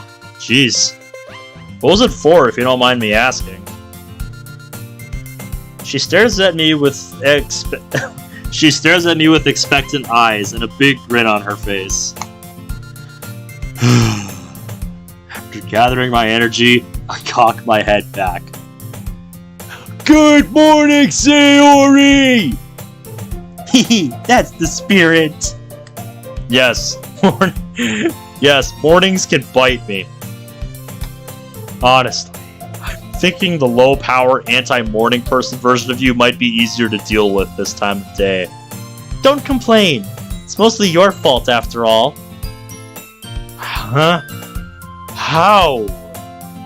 If I started walking out all gloomy and reserved, it would only reinforce your bad habits.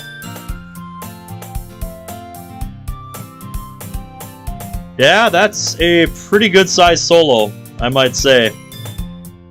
Trumpet solo. It's pretty cool. Since when is being gloomy and reserved a bad thing? Probably ever since you started doing it. Little punk. Familiar with my usual tactics, she gracefully dodges my hold. See? Don't you feel better now that you've got some blood flowing? Not for the fact that it's all flowing to my temples, I'm sure I'd feel great. She continues exuding an energetic aura for the remainder of our trip. Yeah.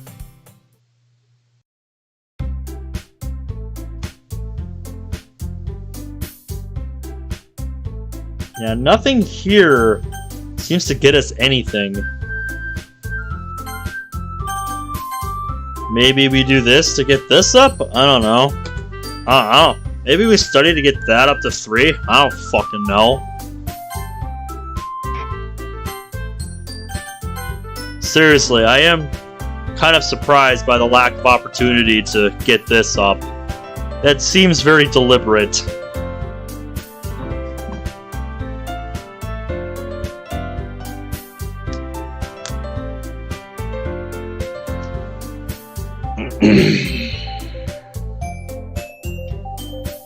Not much else we can really do. I'd say it's either that or we go bug Natsuki again and see if anything different happens. What do we all think?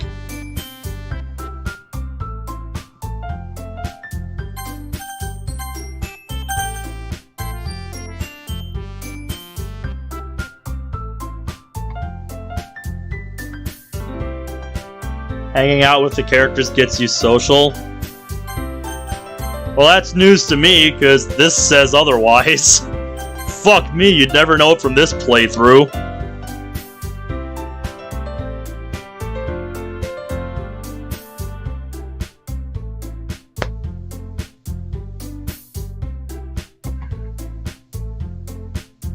I know that's what I need to do, but the opportunity just has not presented itself.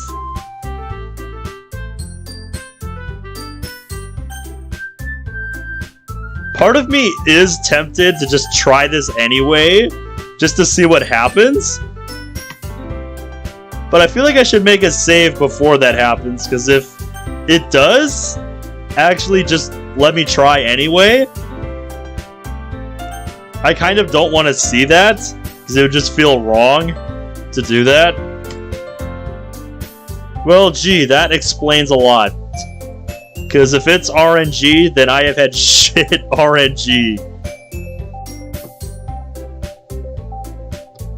Nothing happens. Well, this seems like the kind of thing I would make a save for. But I don't think I want to do that.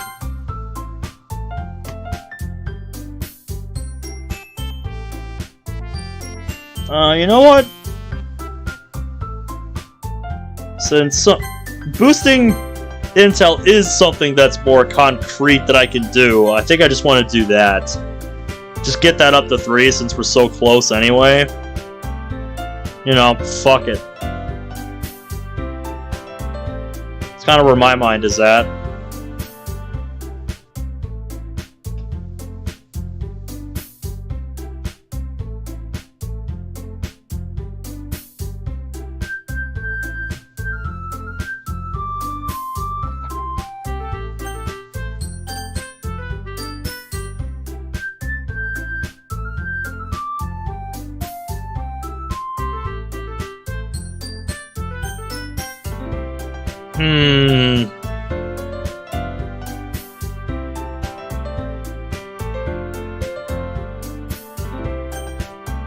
Yeah, nothing happens.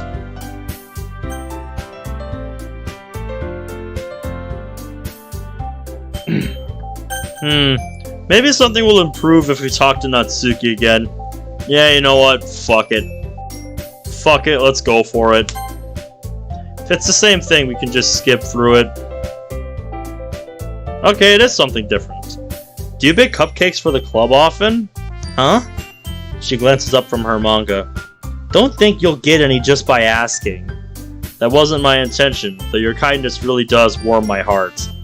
Yeah, right. Why would you ask if you didn't want any? Guess even weirdos like you can get addicted after eating just one. Not to burst your bubble, but you're thinking in the wrong direction. Plus, my sponsor wouldn't dare allow me to consume anything addictive this soon after hitting 6 months of sobriety. Sponsor? Sobriety? The hell are you talking about? Nothing a little group therapy and determination can't reverse. Right. Sayori, your friend is being weird again.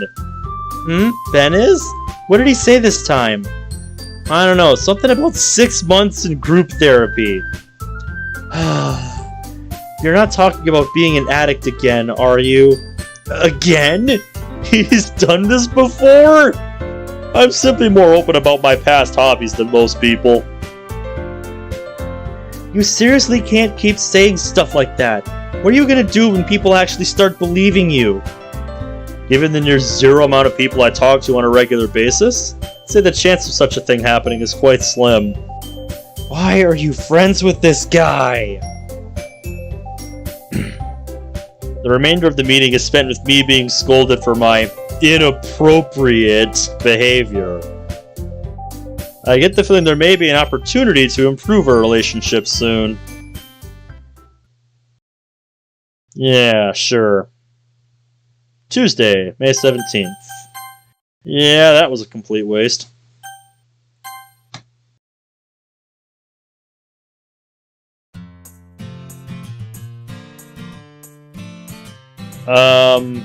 Once again, we're already here. We're already here in this classroom here, so why go outside? That's so much effort.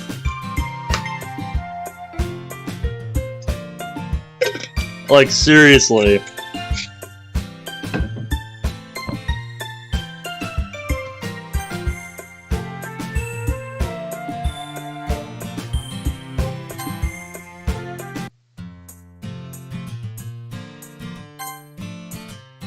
Yep, same dilemma.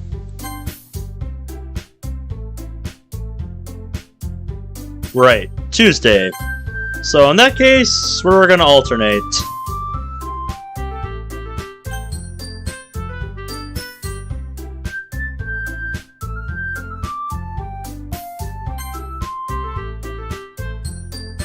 Now then, let's... yeah, let's not give Rika any attention. Fuck that. With nothing in particular to do, I'm left with an abundance of free time after arriving home.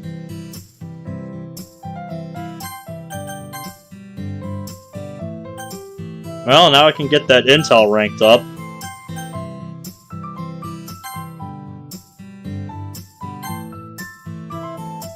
Intelligence has increased from expert to genius.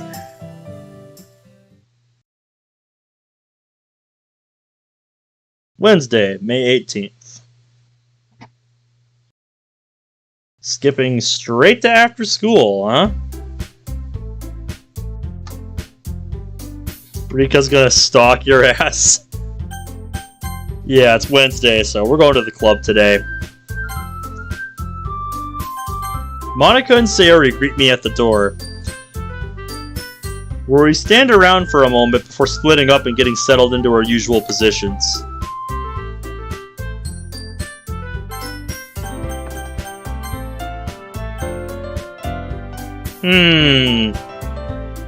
What to do here?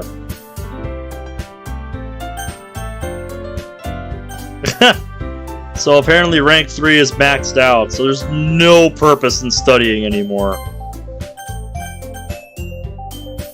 So yeah, fuck it, let's just bug Natsuki, huh? What do y'all think? We just bug Natsuki some more? It's either that, or I'm thinking we talk to Yuri, see how that goes.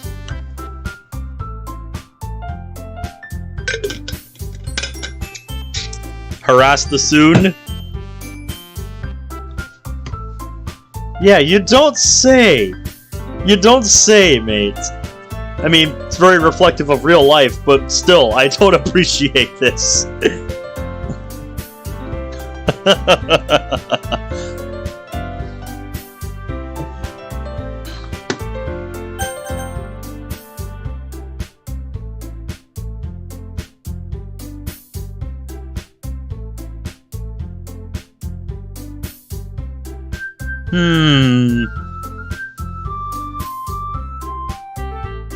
Yes, harass the Soon? Okay. Fuck it. As I make my way towards the closet in the back of the room, I see Natsuki sitting in the floor reading a manga. Yes, because she has psychic powers or something that let her phase into the floor. Finally decided to come out of the closet, I see. I'm happy for you. You should feel proud regardless of your interests or which gender you find more attractive. Looking up from her book, Tsuki turns her attention towards me with a confused expression on her face. Huh? Ben? Wait, what the hell did you just say? Nothing worth noting. I was just surprised to see you reading out in the open like this. Must have been hard staying cooped up in there every day since I've joined. Well, you already made it clear that you knew about the manga, so there's no point in hiding it anymore. What makes you think I started reading in there just because of you? Yuri told me last week about how your little solo game of hide and seek was a new phenomenon that just happened to start the day after I became a member. Not able to come up with a good excuse, she abruptly returns to reading her book. Feeling a little irritated by her sudden ignorance of me, I decided to continue my interruption. After sweeping the floor a bit with my foot, I take a seat right next to her. What are you doing? I don't remember saying you could sit there. Funny you should ask, because I don't actually recall asking. Seemingly even more agitated than before, Natsuki once again tries to focus on her manga. It's clear she's not doing a very good job, considering how her eyes remain stock still. As she continues this, I lean my head over to try and get a glimpse of the cover. What are you looking at? Well, I figured now that we're friends, it'd be appropriate to learn what your tastes in undergarments are. Hearing this, I could practically see a gasket blowing Natsuki's head. You might have went a little too far with that one, mate. I'll be frank with you. I think you might have gone too far this time, mate. Pervert!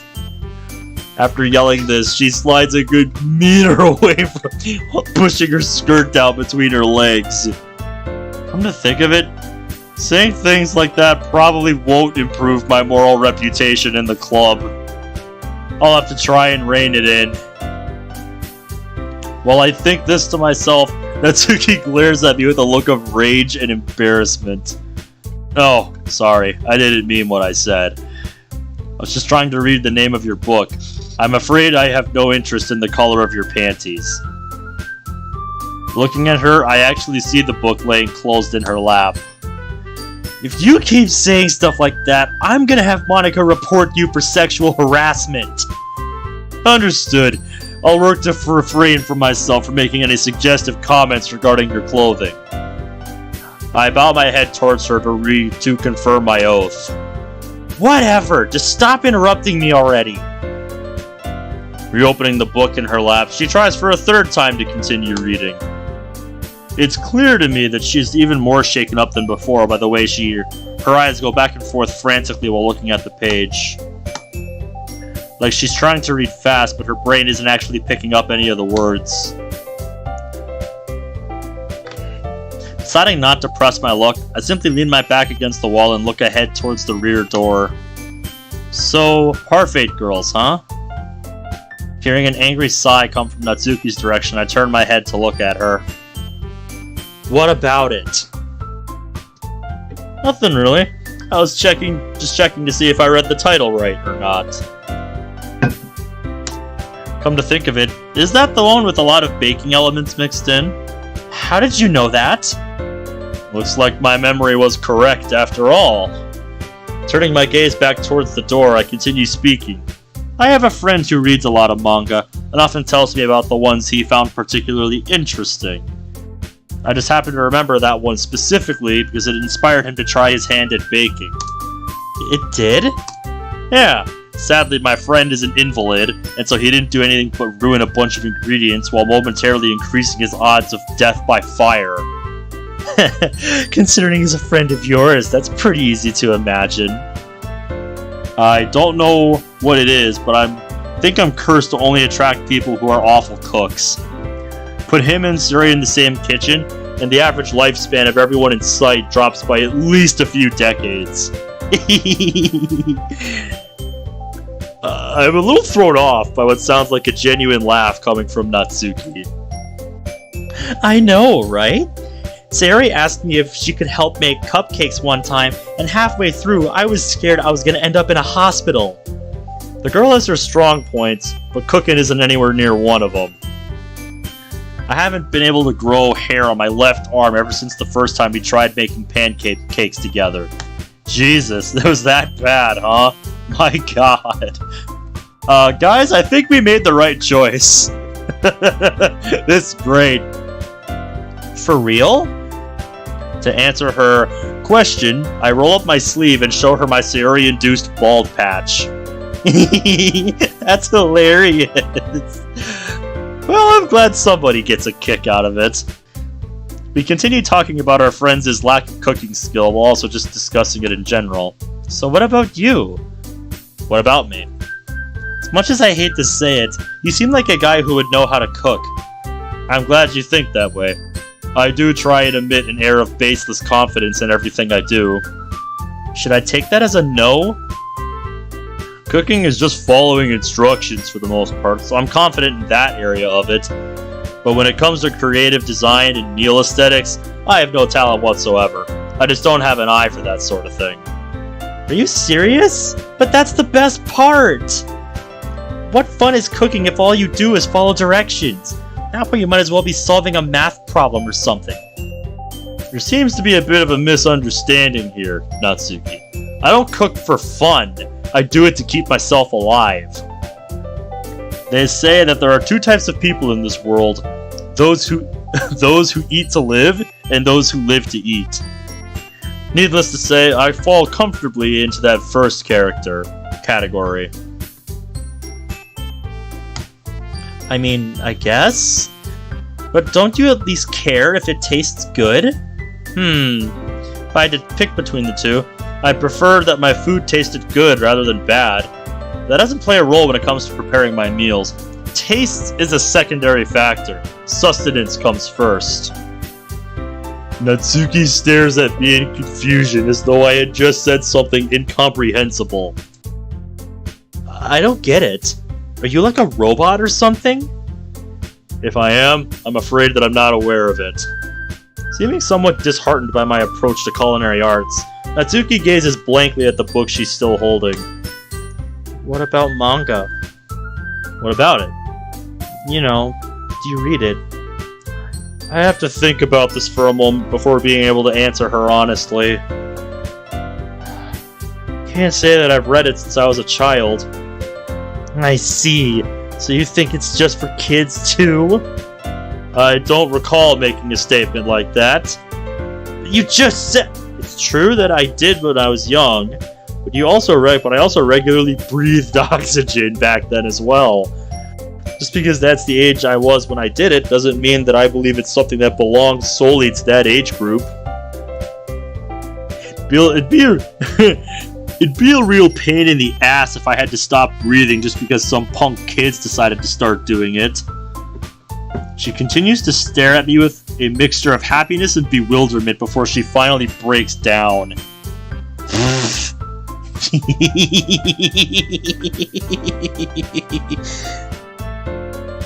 I feel a strange sensation beginning to run through my body as I watch her laugh. My face comes into an unfamiliar expression that poorly resembles a smile. Laughing at me, trying to pick a fight. Her giggling has to die down a bit before she's able to speak. You really need to work on how you answer questions. Oh, and why is that? Talking about punk kids taking away your oxygen seems like a pretty complicated way to say that you don't mind reading manga. Perhaps, but the point got across, did it not? True, but saying I don't think manga is just for kids would have worked too. Well, he feels the need to elaborate, so let him be. I see. It seems my way of answering questions is quite inefficient after all. Being able to streamline multiple sentences into just one without losing quality would improve my conversational skills exponentially. I put my hand up to my chin and begin nodding to myself as I reevaluate my methods. Are you sure you're not a robot? I am. Do try to keep it to yourself. It'd be annoying if someone treated me like a calculator or tried using me as a toaster. The two of us continue our lighthearted banter until it's about time to leave the club. Standing up from my spot on the floor, Natsuki stops me. You meant what you said earlier, right? About how manga's not just for kids? That's correct. I was speaking honestly.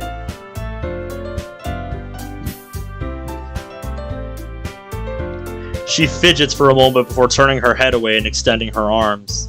Then here, I'll let you borrow this. Don't get the wrong idea. I'm just making sure you're not lying and only said that stuff to mess with me. Because that would really piss me off, you know. Why are there 3 apostrophes there? There's no quotes within quotes here. Seems like an excessive way of asking me to read your manga, but alright. I reach out and grab the book that's being presented to me. It's been a long time since I've had my hands on one of these. Thanks, Natsuki. I appreciate it. It's not like you have to thank me, dummy. She shows off her more bashful side for a few seconds before she snaps out of it. You better not mess it up! If you do, it's coming out of your wallet. A natural assumption, but I appreciate you taking time to clarify the rules of the agreement. Yeah? You better read it as soon as possible. There are a lot of volumes after that one. Understood. I'll try my best. Looking over the cover once more, I head to where my bag is sat. There we go. We did indeed make the right decision today, chat. We did indeed make the right decision. Oh, buddy, finally!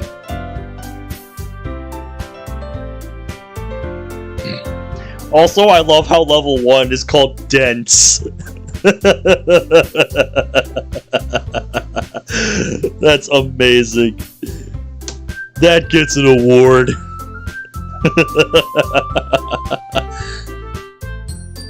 Well, I think we know what we're doing tomorrow, don't we?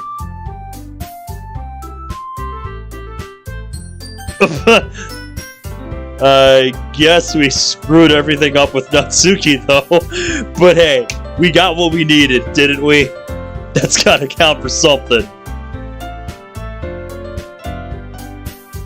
Yeah.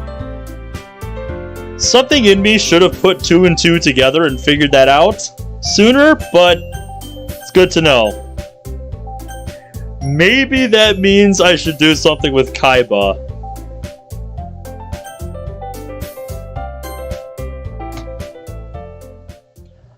Oh, I'm just happy to finally have that done. Thursday, May 19th. thinking this is the last day that I'm gonna do, because I'm starting to feel like I'm developing a bit of a migraine, so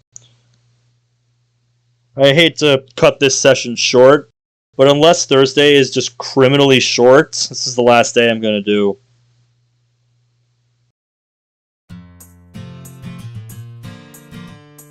The overall mood within the class has grown much more anxious as we grow closer and closer to midterms.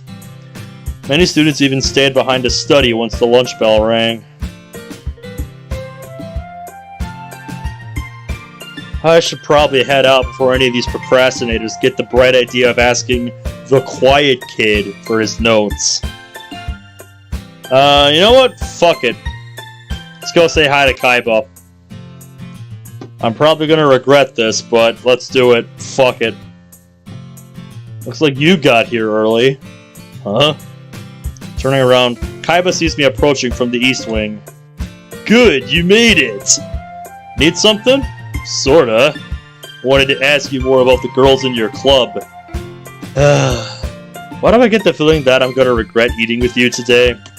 Could truer words have never been spoken? Played through twice and didn't put it together. Honestly, I really should have figured that out sooner, but you know, I assumed the events would feel more natural as they presented themselves, but I guess not. That's something that should have occurred to me sooner. But hey, at least we have almost all of our other stats taken care of, so that's perfectly fine. We're doing just fine.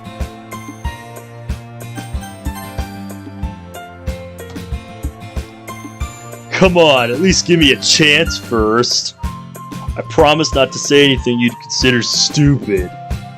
Won't that severely limit your vocabulary? Will you be even able to form sentences? You're hilarious. But if you're gonna subject me to your comedy routine, could you at least answer a few of my questions? Well, I'm not sure how much I'll actually be able to tell you, but fine. So long as you keep true to what you said. Sweet. The rest of our lunch period is spent with Kaiba interviewing me about the other girls. His questions are fairly generic, which makes me wonder why he's going through the trouble of asking. I get the feeling Kaiba may try spending more time with me in the near future.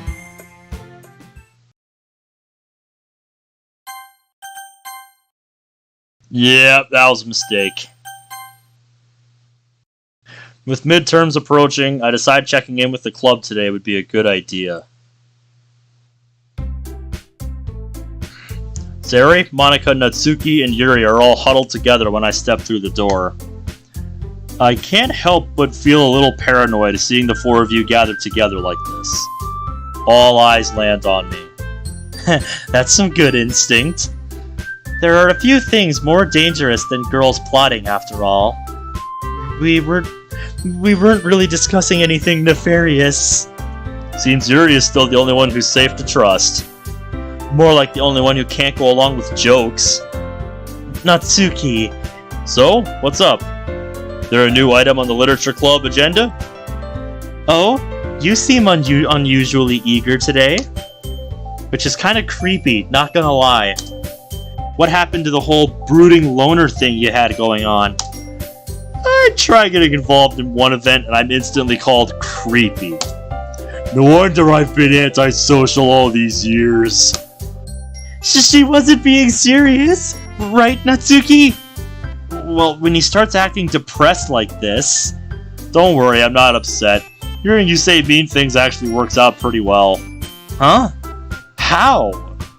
Makes me feel less guilty about the various immoral statements that both come out of my mouth and go through my head. I see. So your deviancy is entirely Natsuki's fault? But why am I getting blamed for him being a pervert? Well, Natsuki's detriment to human decency aside, it's a good thing you're here, Ben. We were just about to begin going over plans. Plans? Yeah, for midterms. Are those really something you can plan for, though? Gonna cheat? Of course not! We were talking about maybe holding a study group. That's right. Sayori suggested the idea to me earlier today. Eh? This Sayori! I deserve that. Ow.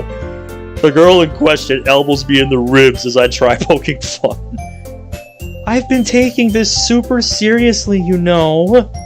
Just thinking about all the problems I've looked over makes my head hurt. Geez, do you have to look skeptical? Meanie. Your coin purse. Huh? Let me see your coin purse. She appears confused for a moment before complying with my demand. After being handed the small pouch, I open the top to reveal a plethora of plastic wrappers. Are those mints? Guess you've been working hard after all. Sorry for being so doubtful. Hold on, what? What does Sayori being rich in mints have to do with studying? For as long as I've known her, Sayori has always needed to chew on something in order to properly concentrate. Well, I say needs to, but it's really nothing more than a bad habit. She used to use gum, but switched to mints once we got into high school. I was worried about my teeth falling out. Considering how little studying you actually do, that never would have been a problem. Hey! I'm starting to think the two of you only get along well because you're both weird. Inaccurate interpretation. It is not! Sorry for interrupting your martial dispute, but would it be okay if we get back on topic? Right, sorry. We were talking about having a study group, right? Yep. Or at least that was the original idea. Original? Do you think there's a problem with us holding one? Not necessarily a problem per se, more like an issue of execution.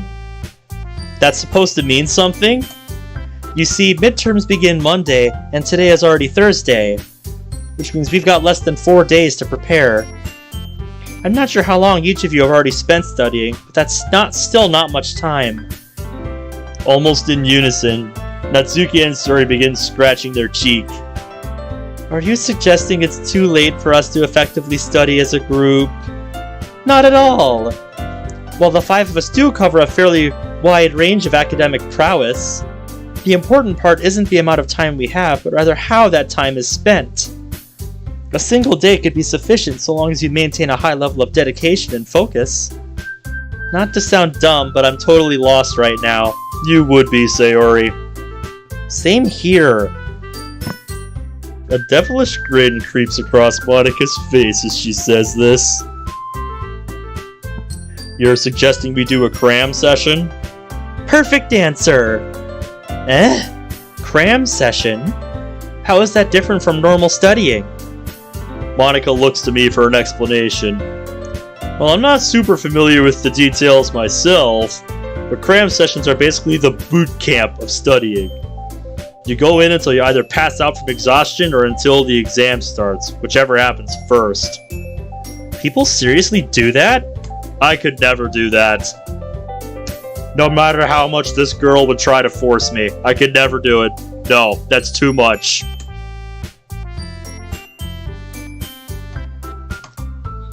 I thought it was just a trope you saw in anime. I'm partially with Natsuki on this. The idea of people doing something so intense before testing hadn't even crossed my mind. An understandable response.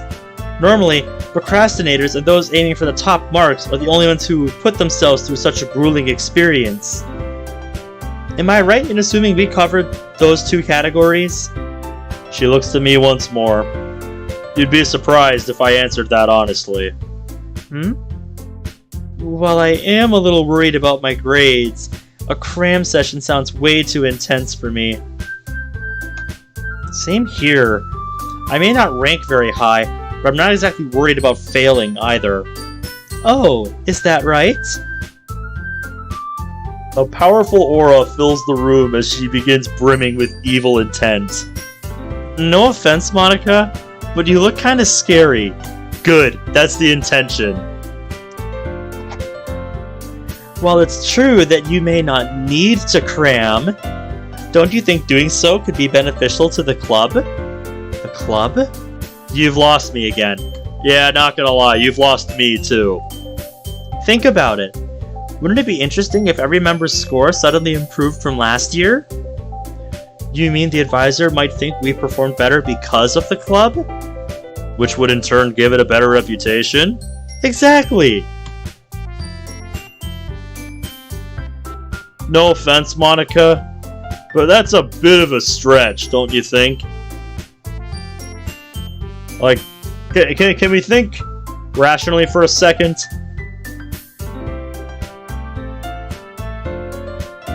We all stare at Monica as her grand plan is fully laid out. Not to be a downer, but that sounds wildly unrealistic. I mean, what are the chances the advisors even actually looks at our... They will. She takes on a more serious tone. Grades are one of the factors our faculty and student council use for determining the distribution of the budget. Clubs and teams that perform poorly on exams are given lower priority than ones that perform well. Okay, your point? We might not have a horse in that race since the club was formed this year, but it could still benefit future generations. You mean the ones who join after we graduate? Exactly. Everyone goes quiet as this thought sinks in. That's a whole other level of dedication, man. If it's to help the club, then I'll do my best. Kinda sucks we're not the ones getting that money, but whatever. I guess I'm in, too. If an improved performance means more people will have the opportunity to read and discuss their interests comfortably, then it's only natural that I'd exert myself. There's a feeling of unity in the air as the three girls resolve themselves. So, what'll it be, Ben? There's no need to look at me all expectantly. I never claimed to be against the idea of cramming in the first place. Then it's settled. Today, we lay the groundwork for the very first Literature Club Cram Festival. Calling this a festival might be going a little too far. Yeah, I think you're a little too enthusiastic about this, Monica. I know we just finished agreeing, but I'm already feeling kinda nervous. I can do this for the sake of literature. Now that we're all on the same page, let's go over some details. Yes, ma'am! First off, would everyone be available to hold the session tomorrow? You mean we aren't starting today? I appreciate the eagerness, but I'm afraid not. In order to achieve maximum efficiency, we'll need to have done at least a little preparation first. Maximum efficiency? Since when did you become a day shift manager? A discussion for another time. So, is anyone going to be busy tomorrow? Nobody speaks up. Great! Tomorrow it is then. Next is a matter of location. We're not using the club room? I'm afraid not. Our club is only allotted 1 hour to use this room. Monica once again turns toward me. For most cram sessions, 1 hour barely qualifies as a bathroom break. Just how long is this gonna last? If we begin at the usual time until the club starts and work until midnight, that's 9 hours! 9?! Well, 4 to 12 would be a lot better than 10 at night to 7 in the morning. Why do you say that like you've done it? Who knows? I can understand Natsuki and Sayori's surprise. 9 hours is a rather significant period of time. Do you know any places willing to let us stay for so long? Hold on, we're glazing over a huge issue. Oh, and what might that be? Are you serious about us studying until midnight? What about sleeping? How's that gonna work? It's as Ben said earlier. You simply go until you drop. My impression of Monica secretly being a massive sadist grows ever stronger. Even if we do find a library that lets us stay until then, it's not like we could all just black out there. You're absolutely right. Our cram session must be held somewhere that's open all hours of the day and fine to sleep in. Meeting those prerequisites sounds rather difficult. Nonsense, Yuri! Do you have any ideas? Of course I do! With a big smile on her face, Monica points directly at me. We'll use Ben's house! Wait a minute, Monica. I don't think that's a good... Well, so long as everyone else agrees. Sayori's jaw nearly hits the floor. Ben! A little bit harder, remember? Hold up, you're not actually asking us to work until we fall asleep at a guy's house, are you? That's right! Is there a problem? There's a massive problem! Oh, do elaborate. Ugh! Her face grows a deep red as she's met with opposition. You know, he's a guy. For all asleep near him. You're saying there's a possibility of Ben committing a sex crime of some kind? I mean... Still looking sadistic, Monica leans closer to Natsuki. Or perhaps you're afraid he won't choose you?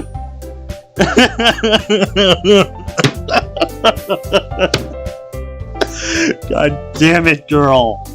You never let up. Just kidding. She looks to the ground as though she might collapse after hearing whatever it was Monica whispered.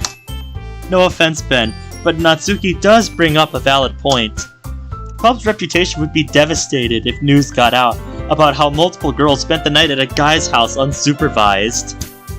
What do you propose we do, then? She turns towards Sayori. You mentioned your house being too messy to work comfortably in, correct? Yeah... How about for sleeping? Huh? Sleeping? That's right. I was wondering if it would be possible to hold a cram session at Ben's house, then move to yours once we've started getting tired. Ooh, you mean like a sleepover? Precisely. That would be great. That is a clever workaround, I have to say. We've got a spare bedroom and plenty of futons. Wonderful! Would staying the night at Sayori's be okay with you two? I'd have to get permission from my parents first, but there shouldn't be any issues. No complaints here, either. Excellent! That's 2 problems down. Actually, can I ask something before we move on? Of course. Why not just host the cram session at your house? That's a good point. Monica wasn't there the last time the club didn't meet. Well, I'd love to provide a good workspace for my members, but I'm afraid my house isn't the place for that.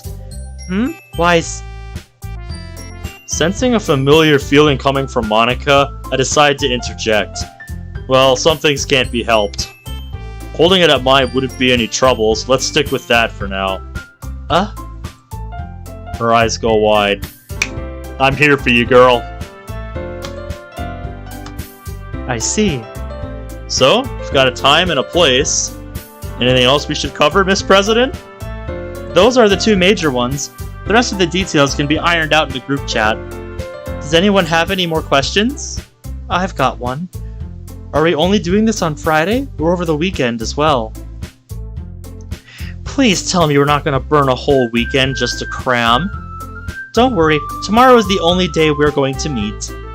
Prior to our session, I'll try creating a general study outline for everyone to follow on their own time during the weekend. So you're going to be like our tutor! Not exactly. But teaching others is a great way to reinforce your own knowledge. I can attest. It is.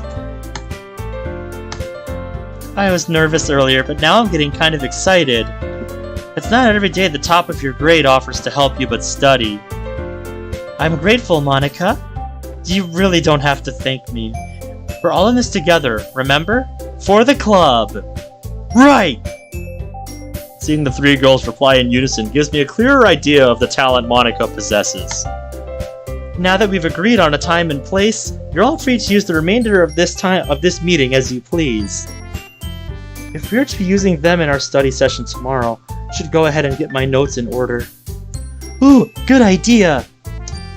Can I look through some of them while we're doing that, Yuri? Just in case I'm missing anything. Of course, take whatever you need.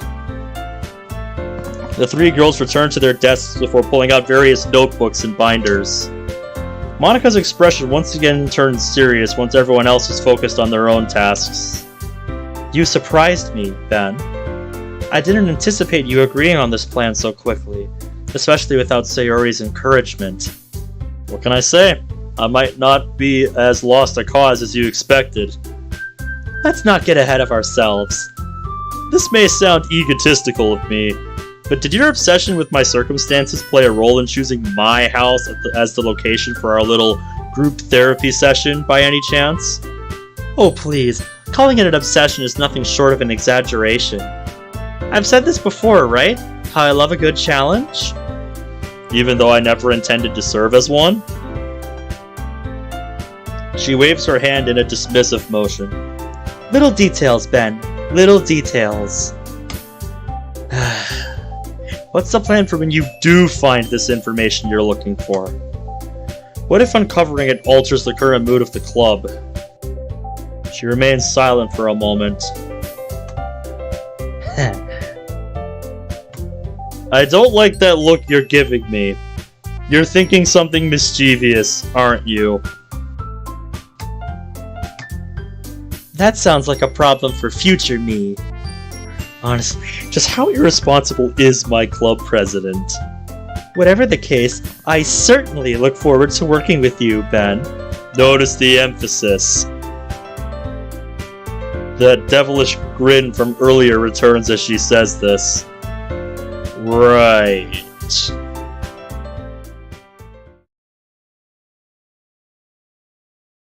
The rest of the meeting passes with me and the others preparing for our big day tomorrow.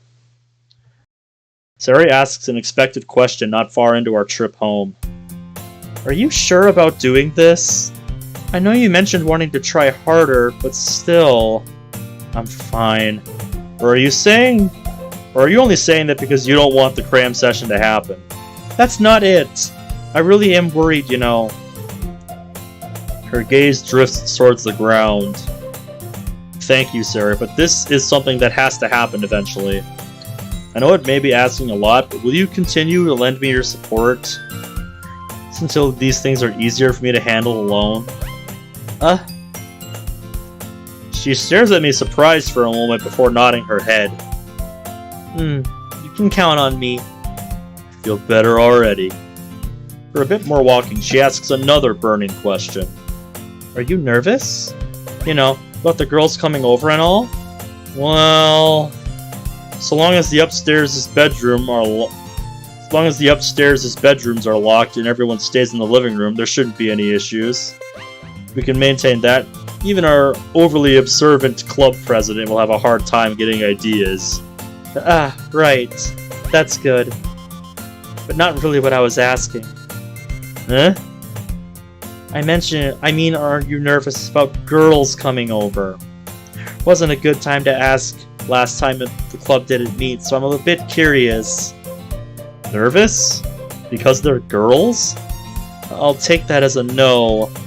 Is there a problem? Not really. I should have known the answer before asking. I see. Well, maybe if we were doing these sessions one-on-one, I'd get some stray thoughts. But seeing as how we'll be in a group and I'm not polyamorous, it's not a problem. Seriously? You mean you'd be nervous if you were alone together with one of the girls? Wouldn't that be the normal response for a guy? Why are you acting all surprised? Because acting normal is super rare for you. Punk. Still, you've got a point. I'm honestly not sure what I should be feeling in situations like those.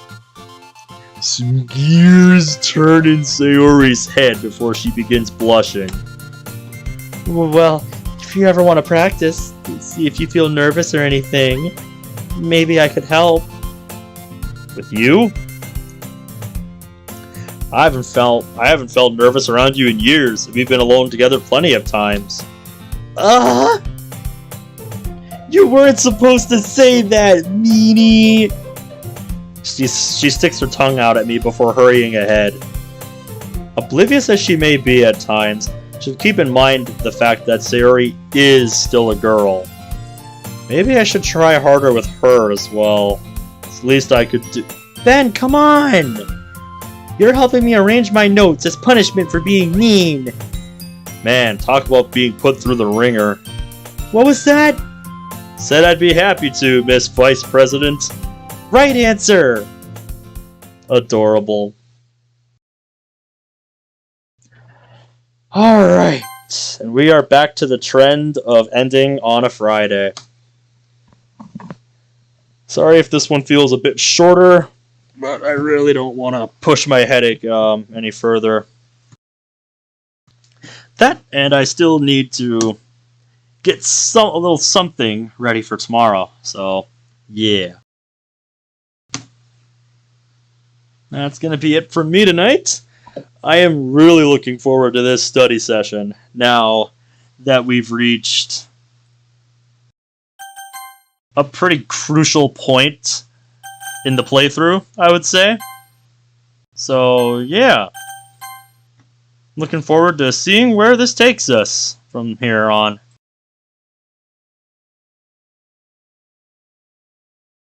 Accidentally minimized Monty's window. But yeah, that's all I've got for tonight.